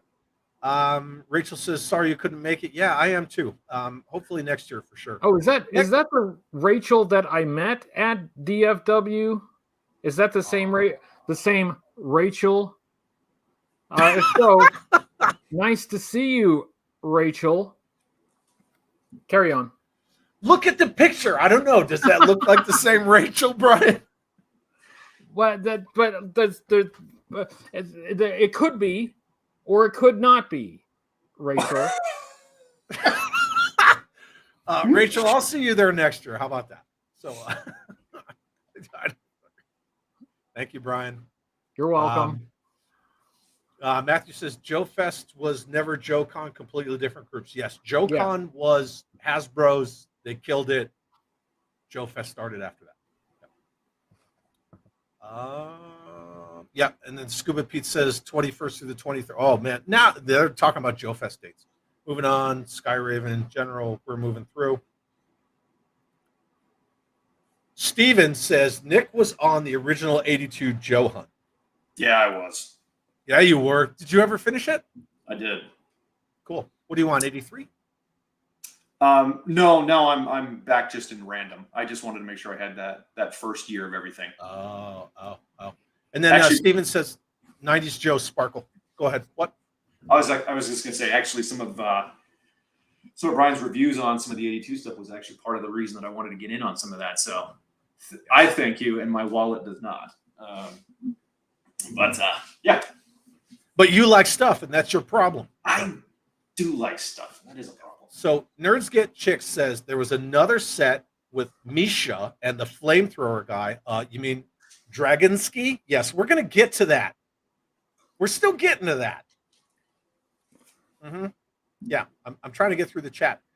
Zazel, our good friend from Sergeant Slaughterhouse, is in the house. This is this was only 10 minutes ago. So thanks for being here, Zazel. Love you very much. It was so awesome to hang out with him at Joe Fest. Lilith says, Chad, did you know here in Australia, Headhunter Stormtrooper came in the DEF? Yes, I did know that because they were supposed to be DEF. They were supposed to fit in with Headhunter, right? And all that, Headman and the Headhunters. But in the States, they did not. Yep, sure did. Everybody's saying hi to Zazel, as you should. Brandon's laughing about Crystal Ball. As you should. Brian, do you like Crystal Ball? I think Crystal Ball is a good figure. It doesn't make a lot of sense in the G.I. Joe universe, but that figure has a lot of detail, a lot of paint. It's a good figure. It for a line of Scooby-Doo action figures, it would be great.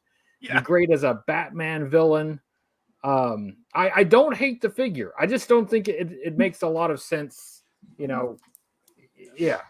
He is already kind of a Batman villain. He looks like Ra's al Ghul. Yeah, he does look like Ra's al Ghul. Ra's al Ghul. I clump him in with Raptor and Big Boa, and I don't want to get into the whole Big Boa landslide, but the three of them, I kind of go like this, and yeah. Anywho. Here you go, Brian. This is for you. From Matt Noon. Believe it or not, Lord Hoodie was the one that got me into 90s with the Razor Blade and Monster Blaster APC unboxing videos. They were awesome. Excellent. My work here is done. That Monster Blaster APC is a fantastic vehicle. Yeah, the one that I got was like 50%. I turned it into a Viper APC, and I love it. Yeah, it's really impressive, especially for the era. In fact, it's really impressive, I think, for any era. I mean, it has that like breech loading missile launcher. You never would have seen that in earlier Joe vehicles. It's unique. It has its own place. And the way that roof kind of pops up. Actually, Nick and I are going to do a Neon at Night about you know what sub-team. So we're gonna get to that. So, Nick, we're coming. We're going to talk about bio armor and Monstro Vipers and all that good stuff. And the Monster Blaster APC is going to get some good love. And then Mikey from JMK Design says, honestly, doing modern customs of the wild 90s Joes has been some of the most fun. Yeah, absolutely. Very cool. We're almost back through the chat. Zazel says, unfortunately, I'm back at work. I'm watching from the office, but that's what you always did before, so we appreciate it. Thank you. Oh, that's great. I thought I saw Zazel's boss in the chat too. That's fantastic. What a coincidence. There you go. Rob Vegas says the last figures I got back in the day were the 94 Viper and Stalker. Very cool. That Stalker is money. It's cool. I freaking love that Stalker. Keith from KB Jodographs. I wish I had the OG to recreate that Real American Hero issue number 7 cover. One of the best in the run, hands down. Yeah, that's so good, right? Where they're back to back, just firing. It's so good. All right, the call is out to the community. Even just loan him the figures. Loan him. Robert's Infinite Realms. I bought right up to 94, then again 97 on up. Only other lines I've been equally consistent on is Star Wars. Very cool. I actually, I've said this before. I try to not broadcast it too much, but active duty, 1995. I got a part-time job at Walmart. Talked to my chain of command about it. In a toy department at Walmart, just because Power of the Force 2 was coming out, and I just bought them all up.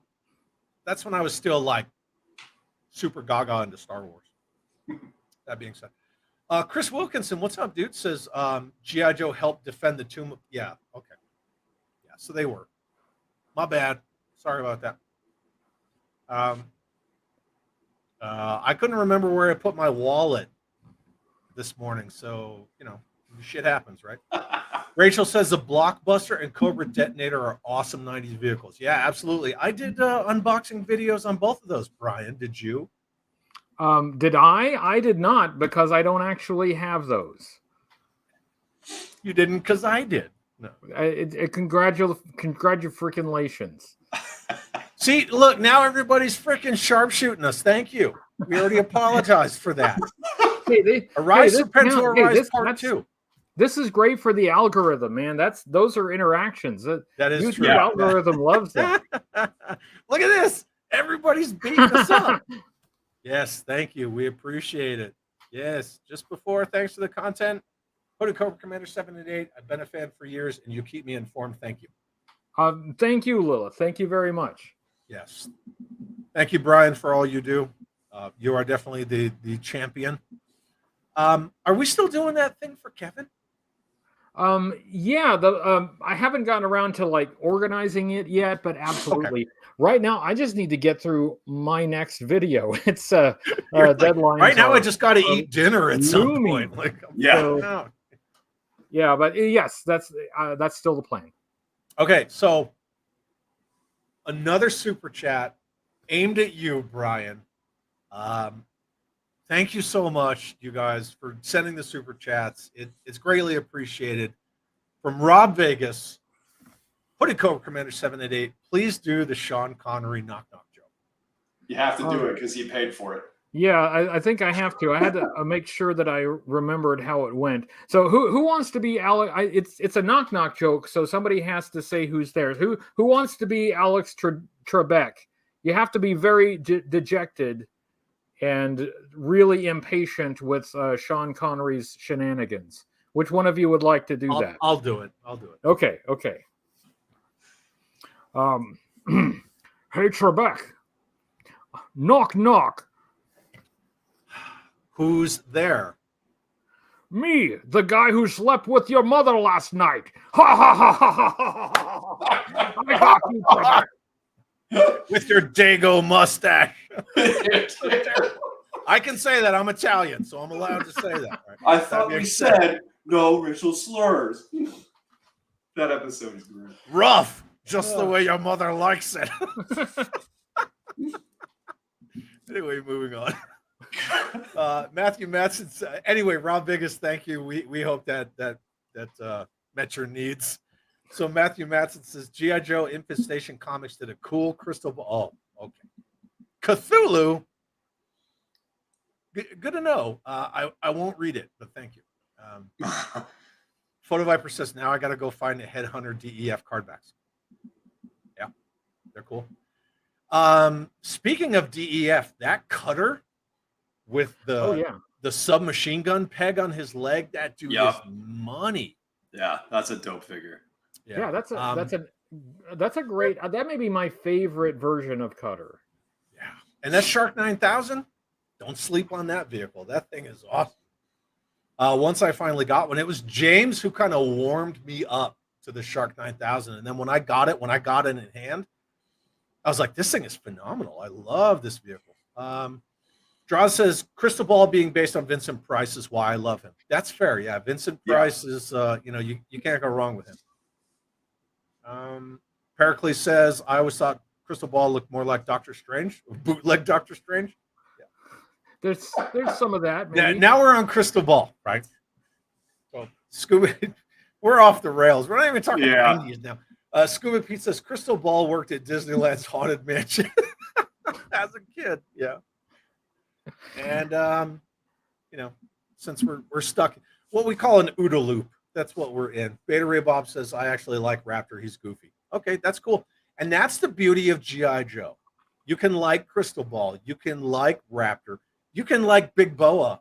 I'm gonna pick on it, but by all means, like if you love him, freaking love him. Cool.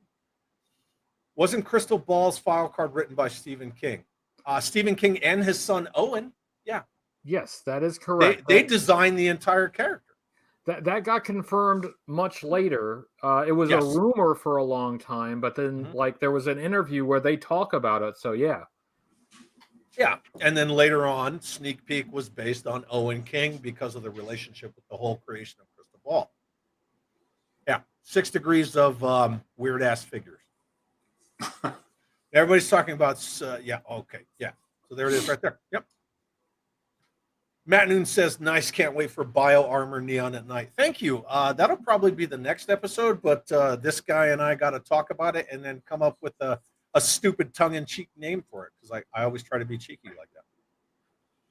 I'm not going to read any more shit about Crystal Ball, so I love you all, but nope, we're gonna you weed out half the chat there. Yeah, weeding it out. Rachel says, it's this Rachel. Do it, Brian. Rachel. Star Brigade and Ninja Force are my favorite sub-teams. Awesome. We did Star Brigade, right, Nick? We did Star Brigade, yeah. We did. We have not done Ninja Force, though. Here's a question. It's got that one word in there that I always try to omit, but Chris is awesome, so I might as well, right? Will there ever be a October Guard? Somebody mentioned the war in Ukraine. It would be awkward right now. So yeah, that was Johnny from Simple Tricks and Nonsense. So yeah, probably not right away. And if they do, it'll probably be a crappy repaint of Dusty. Moving on. That Dusty looks like garbage.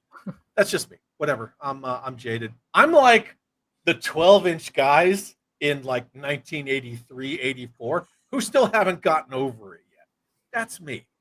And that's okay, Boomer. I don't even know what the hell that means, but I don't. Neither do I. I'm sorry. I apologize. But Rob Vegas says we did a good job. So thank you, Rob. We appreciate you very much. World Made of Cardboard had the Shark 9000. You should change that past tense to present tense, my friend, and go reacquire that sucker. It's really good. It's awesome. Now people are talking about sneak peek. World Made of Cardboard. Chad, how much Play-Doh would you need to make a bio armor costume?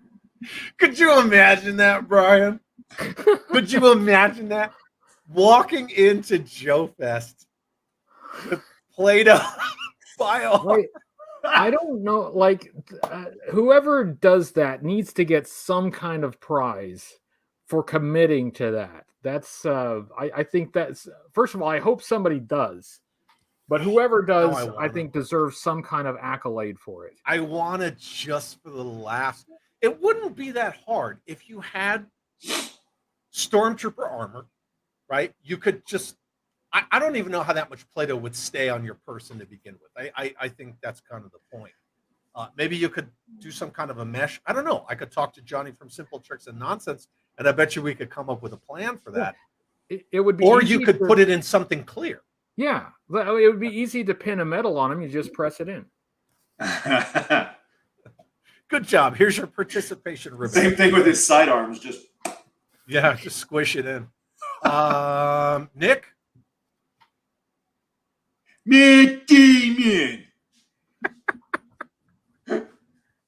Otherwise known as Falcon. Yeah. Correct. Lester Alvarez, just subscribed, loving the show. Thank you so much. If you have not, Lester, and hopefully you have, please go subscribe to Hooded Cobra Commander 788. I'm pretty sure you are, but thank you so very much. Nick and I greatly appreciate it. Beta Ray Bob, there are plenty of classified Lady J's at my local Walmart. Wants to come pick them up and repaint them to Volga. Or Dana. I made my modern custom Dana out of a Lady J. Whatever. I am perplexed by the distribution, like the retro carded. I will be right back. You guys talk amongst yourselves. 1 second. Hi, I'm Chad. The classified retro figures that I've seen, at least in my local stores, they do kind of sell, but they order like 25 Lady J's, and nobody's gonna pick up 25 Lady J's. No. So like all the Baronesses go, all the Destros go, and then they're just left with 25 Lady J's as a peg warmer. When that just doesn't make any sense that they would pack them that way and that they would distribute them that way. I don't know how that's happening, but yeah, they've got 2 full pegs at my nearest Walmart, 2 full pegs of the retro carded Lady J, and I like that figure. But I don't need 25 of them. No, the distribution side of it, of classified, has been my biggest gripe from start to finish. It hasn't been so much on the figures. It hasn't been selection. It's been the distribution of it. The decisions that are being made on that front are horrible. Still are. I'm no industry expert. I'm no insider, so I don't know how to fix that. But it's a problem. I mean, just go out there and look on the shelves. Look on the pegs. It's a problem. Yeah. It's yeah. Weird. Yeah. What were we talking about? The downsides of classified's distribution. Yeah, we're saying look at Chad's peg. It's a problem. I mean, just look at it. Yep. Yeah.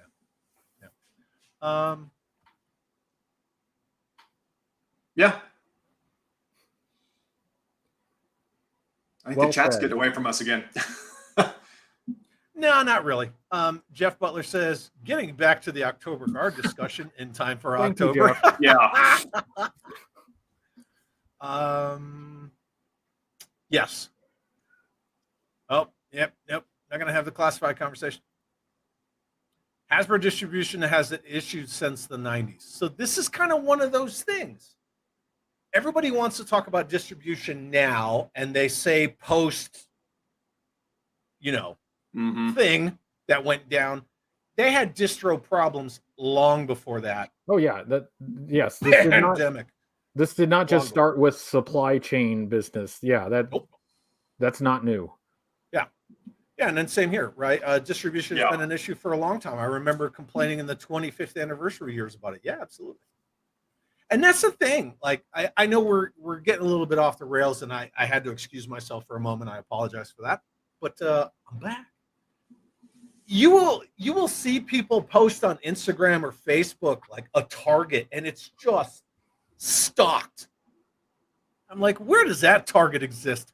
Because Yeah. every Target and Walmart where I live, and I live in the largest metropolitan area in my state, it looks like a Soviet grocery store, tying it back to the October Guard. There you go. Segue. There's nothing. There's like that freaking Kareness figure from, Baroness, aka Kareness, from that movie. There's one of those. There's maybe a retro Lady J at a Walmart. I mean, that's it. There's nothing. Yeah, it's Again, pretty I nuts. travel. I travel here. all over the place, and I don't see these stores. Yep. Yeah. Not at big box.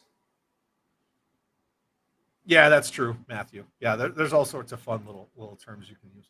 Anywho, so we discussed for like 45 minutes these 5 figures that came out in 2005 in 2 sets of 3-packs. And again, so this is the issue number 6 3-pack, and this is the issue number 7 3-pack that also came with Stalker, which is a good repaint of that Stalker with the OG red collar that the Joe team used to have, that I love.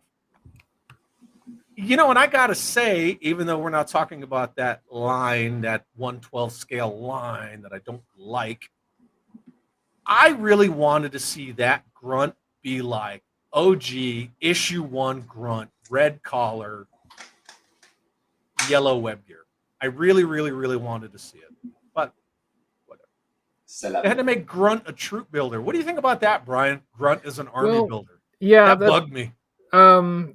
For fans of Action Force, he was a troop builder, but I would like for people to recognize Grunt as an individual character. He never got as much love as he should have. Maybe we'll get a red collar, yellow gear, retro Grunt or something. But yeah, I think I'm sure it's economics, right? Because if they make it as an army builder, then there will be people going out there buying 5 and 10 of them. Fine, whatever. But while you're buying the 5 and 10 or 10 of them, recognize the character that this is based on. This is His name's on his body armor. This is the most basic GI Joe for a lot. Look at that comic book that's on your screen right now. That guy in the corner there, that's Grunt. That was the face of the franchise for the early few years. There you go.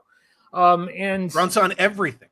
His story is not entirely untold. He had some moments, but I feel like there's a lot more to know about Grunt, and he just doesn't quite get the respect. But he's actually one of the Joes to retire. Yes. Yeah. That being said, Gaz is asking, weren't we talking about October Guard? Yes. Grunt, we were. Grunt retired and defected and joined the October Guard. He did. Yeah. Just like Bryan here he's a October Guard spy. We were friends. That's why I'm talking him up so much. Yeah. Denna Geeks here says, evening, folks. What's up, dude? And Chronically Online is in the house as well. Myself, Laser Pants, and Jeremy from 3POA, we were all on Chronically Online's channel earlier, and we were playing games, and it was very mature adult kind of stuff, but it was hilarious. So anyway, yeah, Photo Viper says, gotta love those comic packs. So that being said, yes, Gaz and others, we were talking about October Guard, but a lot of you helped us stray from that topic, and now we're going to get back on it. Lilith, those comic 3-packs are beautiful. Wish they continued those on, but no. Yeah, I mean, there's a lot of them out there. Like, you can find them. After Nick and Bryan and I talked about doing this episode, the kiddo and I were in a comic/collectible store the other day, and I had this one in my hand.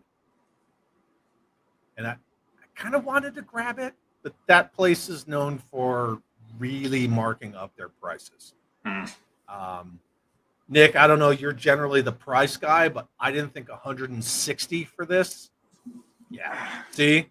Like when you go, I didn't think that was a fair price. So I looked at it and I was like, wow, this is in really good shape. No bends, no dings, no nothing. And then I looked at the bottom of the blister where they put their little prices, and I was like, and I'm going to put that right back. So yeah, I put it back. Yeah. Oh, okay. We're going to not stray too far off topic because we're almost there. Now, to bring up the movies again, I honestly feel Brunt should have been one of the three main characters in the next G.I. Joe movie, or should be. I'd buy that. I always argued that the first movie, instead of them bringing Duke into the Joe team, they should have brought Brunt into the Joe team. Well, one could make the argument that a Joe movie, if they're going to start it, really should be the OG-13, but I digress. Yeah. So our good buddy Gas says, I mean, if we don't want to talk October Guard, we could always talk Megaforce. I'm down. I was say, I'll do that too.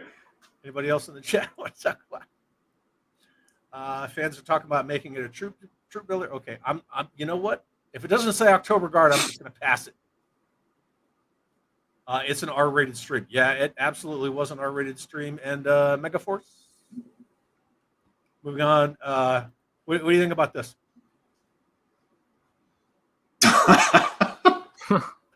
Obligatory. And that is the next T-shirt for us. Yeah, obligatory crystal ball T-shirt. Yeah, and see, look, 160, that's crazy. Yeah, I agree. Yeah. 160 for the horror show pack still beats eBay, though. Yes, it does. How much was that loose horror show, Nick? The loose horror show was 169 alone. Just horror show. Nope. Photo Viper, most sealed comic packs you can get for under $50. Yeah, most of them. Mm-hmm. Yeah, I completely agree. Okay, so now we're going to move on. So let's talk about 2006. Look at this. We're back on track. So 2006, we got the final O-ring set involving October Guard. And somebody asked, I think it was like an hour ago, if we were going to talk about this set. So look, your patience paid off. This is a 3-pack of Lieutenant Gorky version 2, Sergeant Zubenkov. I don't know. I don't speak Russian. I was just trying to fight them. And Dragonsky version 2. So Dragonsky version 1 he was released in 2005 with Gung Ho. But I couldn't find the package art for that at all. I looked and I looked and I looked, but I couldn't find it whatsoever. So yeah, there's Misha right there. Yeah, Woodman's like, boom. Misha, yes. Sergeant Zubenkov. Weren't there some October Guard convention figures? Moderns? Yes, absolutely. Mm-hmm. There were a bunch of them, and they are very expensive. There was October Guard. There was the soft-sided truck, like the Deuce and a Half truck. That's really expensive. Then they had the motorcycle with the sidecar that was kind of the October Guard version of the Silver Mirage. That's very expensive. That was a San Diego Comic-Con. And then there's a bunch of Joe Con and figure subscription service stuff. So yeah, absolutely. You guys have thoughts? You want to talk on this while I show some comments? I was just kind of looking at that the hat on the right and just yeah, it's a little NVA looking, right? It is. We've got a lot of reused parts again. So I mean, this looks like basic. Dragonsky looks like basically a Saw Viper with a different head. It looks like Lex Luthor in that art, doesn't he? Yeah, a little bit. Lex Luthor. Go ahead. Sorry, Brian. Oh, am I taking over again? It looks like Lex Luthor in that cardigan. It's me, Chad. I don't know why I do that. He doesn't sound anything like that. What are you doing? Chad, you've got to stop letting me do that. Don't let me look. Don't give me the microphone. In fact, mute me for the rest of the show. If you had any sense, you'd mute me for the rest of the show. It's almost Anyway, so over. Brian's muted. Show's almost over. But no, I'm not going to mute you, Brian. Right. So since someone was asking, and we're talking about Dragonsky, whatever original name ski. That being said, someone was asking about exclusives, like that guy. Yeah, there's the modern version of him, and that figure is freaking sweet. For anybody who hasn't seen it, let me see if I can pull his helmet out without discombobulating this whole figure. Yeah, there you go. So there he is. Yeah, Have you guys seen that? that's modern pretty version of cool. him? That's cool. I love him. That fire effect is fantastic. Brian, you can speak. Come on. I've only seen pictures of it. That's it. This is There he is. There's Brian. Yeah. No, yeah, he's a freaking awesome figure. He's a really good figure. I have as many of the modern exclusive October Guards as I could pick up, but some of them are just too much, man. They're just too much. Lilith, I got those modern sets. They're beautiful. And if you're a fan of the October Guard, they're the best versions. Uh-huh. If you order the Spetsnaz Trooper from Callsign Longbow, you can get some troops to follow Misha. Correct. Yep. Yeah, absolutely. Dragonsky. I just call him Dragonsky because whatever. Again, I don't speak Russian. I don't speak Kami. Was supposed to be Brandon Jua, who wrote the comic at Devil's Due at the time. Good to know. interesting. This is all like a blind spot for me. I didn't collect in this era. It's so I'm still learning.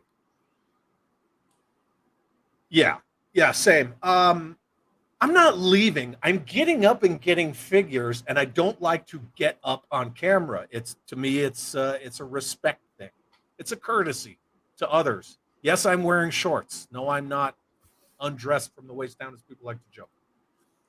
World made of cardboard. Are flamethrowers still allowed in combat? Not according to the Geneva Convention. They're not. Yeah, they're not. I don't think they're used often, but they're not banned exactly. We don't, in the U.S. military, we do not use or have flamethrowers at all whatsoever anymore. I haven't seen a flamethrower in use since Vietnam at all, period. That being said, in World War II, they had flame-throwing tanks. That they did. Those were pretty out there. So, and then, if you guys care to see it, because I couldn't afford, well, I could afford it, but I didn't want to spend the money on it. I made a nice. I made that, dude. Very nice. I just kit bashed him. Yeah. So that's great. Yeah, it's Bazooka's head, and then this is Marauders, and it's just some pieces parts. This is from the Ice Viper. Yeah, I just made him. Boop, there you go. Porsche. Done and done. Very cool. Okay. Groovy. Yeah. Anyway, so that is the last of the O-ring offerings for October Guard in 2006. So we got one figure in 91, one figure in 92, and then no more for Real American Hero. We got one figure for International Heroes, which was a promotional figure and a repaint of Big Bear. And then you don't see any more O-rings until 2005 or 1998, 2005, and 2006. So that in a nutshell is what happened to the October Guard. Thank you very much, Pete. And thank you, Woodman. I appreciate it. So that being said, what other thoughts do you guys have on the October Guard? As a vintage G.I. Joe fan back in the 80s, I would have been really jealous of these. Wanted to see them, didn't get them. I can't, even though this isn't my era, I can't talk trash about this era because, I mean, look at this stuff. I would have killed to get these back in, 83, 84, back when I was reading the comic books and these guys were showing up on a fairly regular basis. I would have loved to have these guys, and I didn't get them. So jealousy is what I'm feeling right now. Yeah.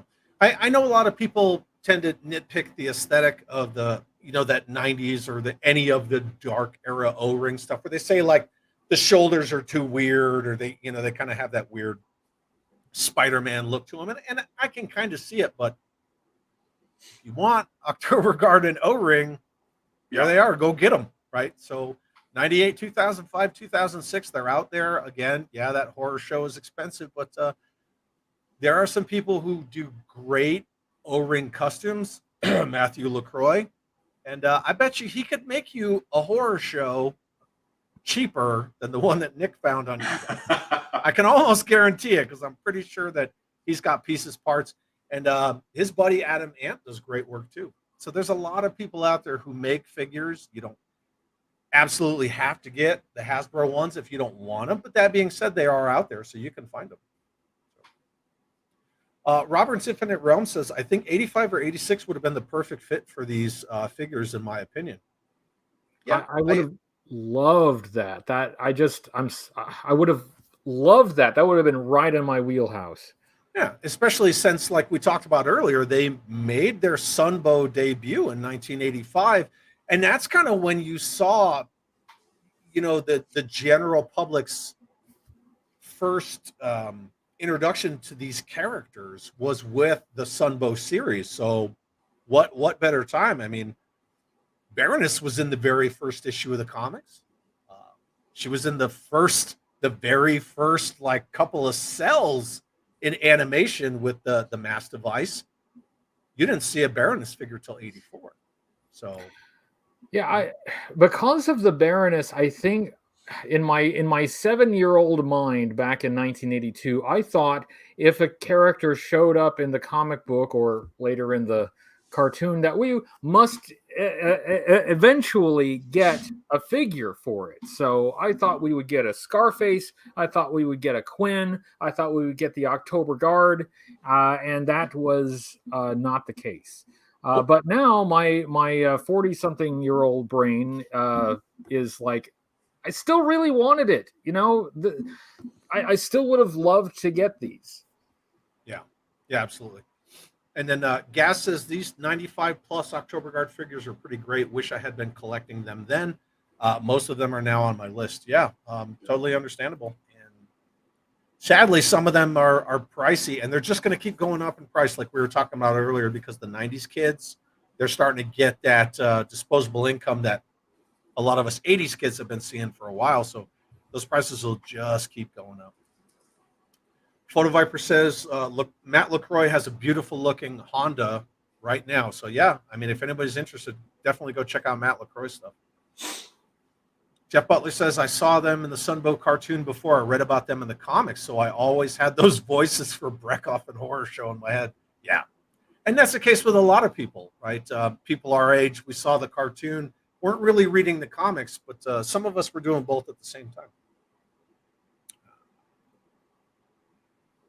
I feel good as I have all of these still. Old man collector rules again. There you go. Very cool. Nick, you got any closing thoughts for the October Guard? I wish they would have released these when I was still a kid. I wish that I would have been able to play with them. It's one thing to collect them now and to be able to look at them and go, yeah, these are really cool. They look great in my collection. But being able to actually have them and have battles and adventures as a kid, the way that you were supposed to with toys, that I still little bit of animosity toward not receiving these. Little jealous. A little bit of a hater. Yeah, a little bit. That's okay. It would have been good to have them. Very cool. All right. Well, Bryan, what I want to talk about real quick before we go. First of all, here's Bryan in his super awesome shirt. I had to share that because he did his superhero pose. I love it. And let's talk about this real quick before we call it a night. So for anybody who's watching who doesn't know, let's talk about Cobra Convergence 7. If you would, please. Yes. So Cobra Convergence, it's an event that's been going on since 2016. A lot of G.I. Joe fan creators on the internet get together. They do special Cobra related content. We've got a calendar. So each presenter has a calendar day where they will post something special for Cobra Convergence. So we hope that everybody will check out each and every one.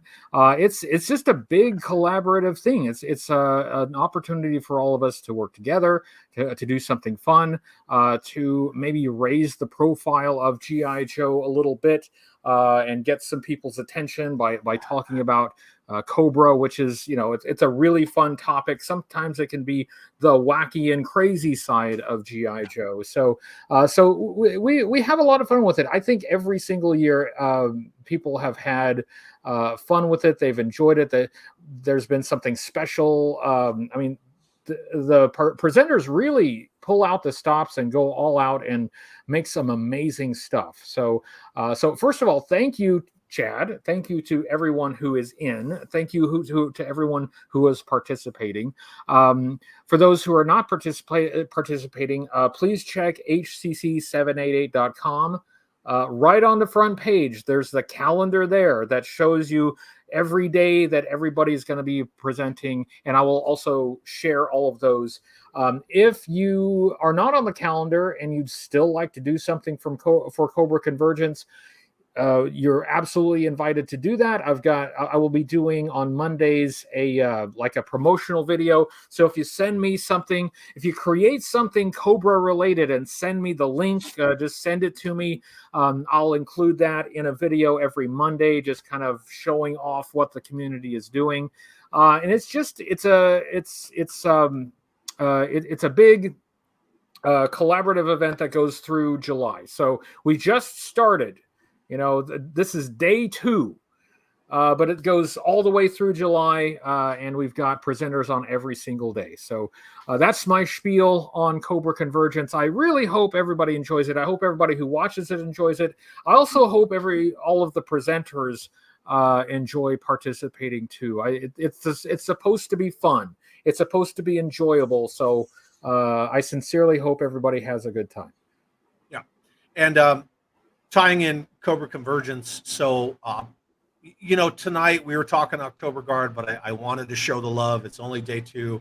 I changed the background. I changed my little picture up in the corner. Obviously I wore the shirt because I love it. I believe in it. I think it's awesome. And again, thank you for allowing me to be part of it. But the next Neon at Night is going to be Mega Marines, but the one after that, and Bryan, you already gave us permission to do this, but Nick and I are going to do a special Neon at Night toward the end of the month, and we're going to talk all 90s Vipers for Cobra Convergence 7. That'll be fantastic. I can't wait. That'll be beautiful. Yeah. Very cool. And Matt Noon says this was a lot of fun. Looking forward to a month of Cobra Convergence 7. Very cool. Thank you. World Made of Cardboard, great show. I really enjoy not only reliving my childhood and college life, also learning about the toys I never knew existed. Awesome. Very, very cool. And before everybody goes, I do need to show this. If anybody wants to see the calendar, Bryan, with your permission, I'm going to roll it. Do it. Here we go.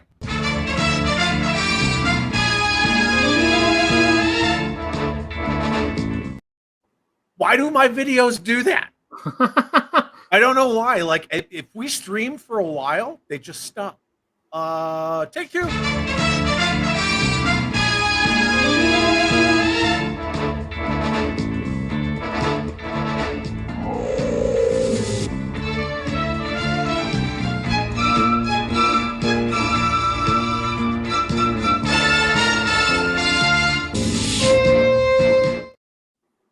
There you go. Anyway, I animated it and put it to some fun little music. But thank you very much. I posted it in the chat, the link to HCC788.com, and then also the link to the original Cobra Convergence 7 spot that I played an abbreviated version of earlier. Please, everybody, go check it out. Go support it. Go hashtag Cobra Convergence 7, HCC788, whichever. All the above, right? Everything that Bryan says to do, because Bryan's the boss. So very, very cool. And gentlemen, again, I want to thank you. Bryan, everybody should know where to find you. What do you got coming up in the next couple of weeks? What do I have coming up? Mm-hmm. Well, I've got a whole month of stuff coming up, but in addition to that, next couple days. the last couple 4th of July, I've done like a 12-hour live stream. And I haven't announced that yet because I'm still deciding if I want to do it. So that I want to do it. I just don't know if I can do it. That's the question, because I would love to just talk about all of the people that you just showed on that calendar. I was looking at that calendar. I was thinking, wow, there's a whole lot of folks there that are close friends, a lot of new participants, and I'm thrilled to have them in. And I would like to just spend some time talking about that. So as far as what I have coming up, maybe that for the 4th of July, we will see. But while every person who participates in Cobra Convergence on the calendar will present something on their day, for me, it's the whole month.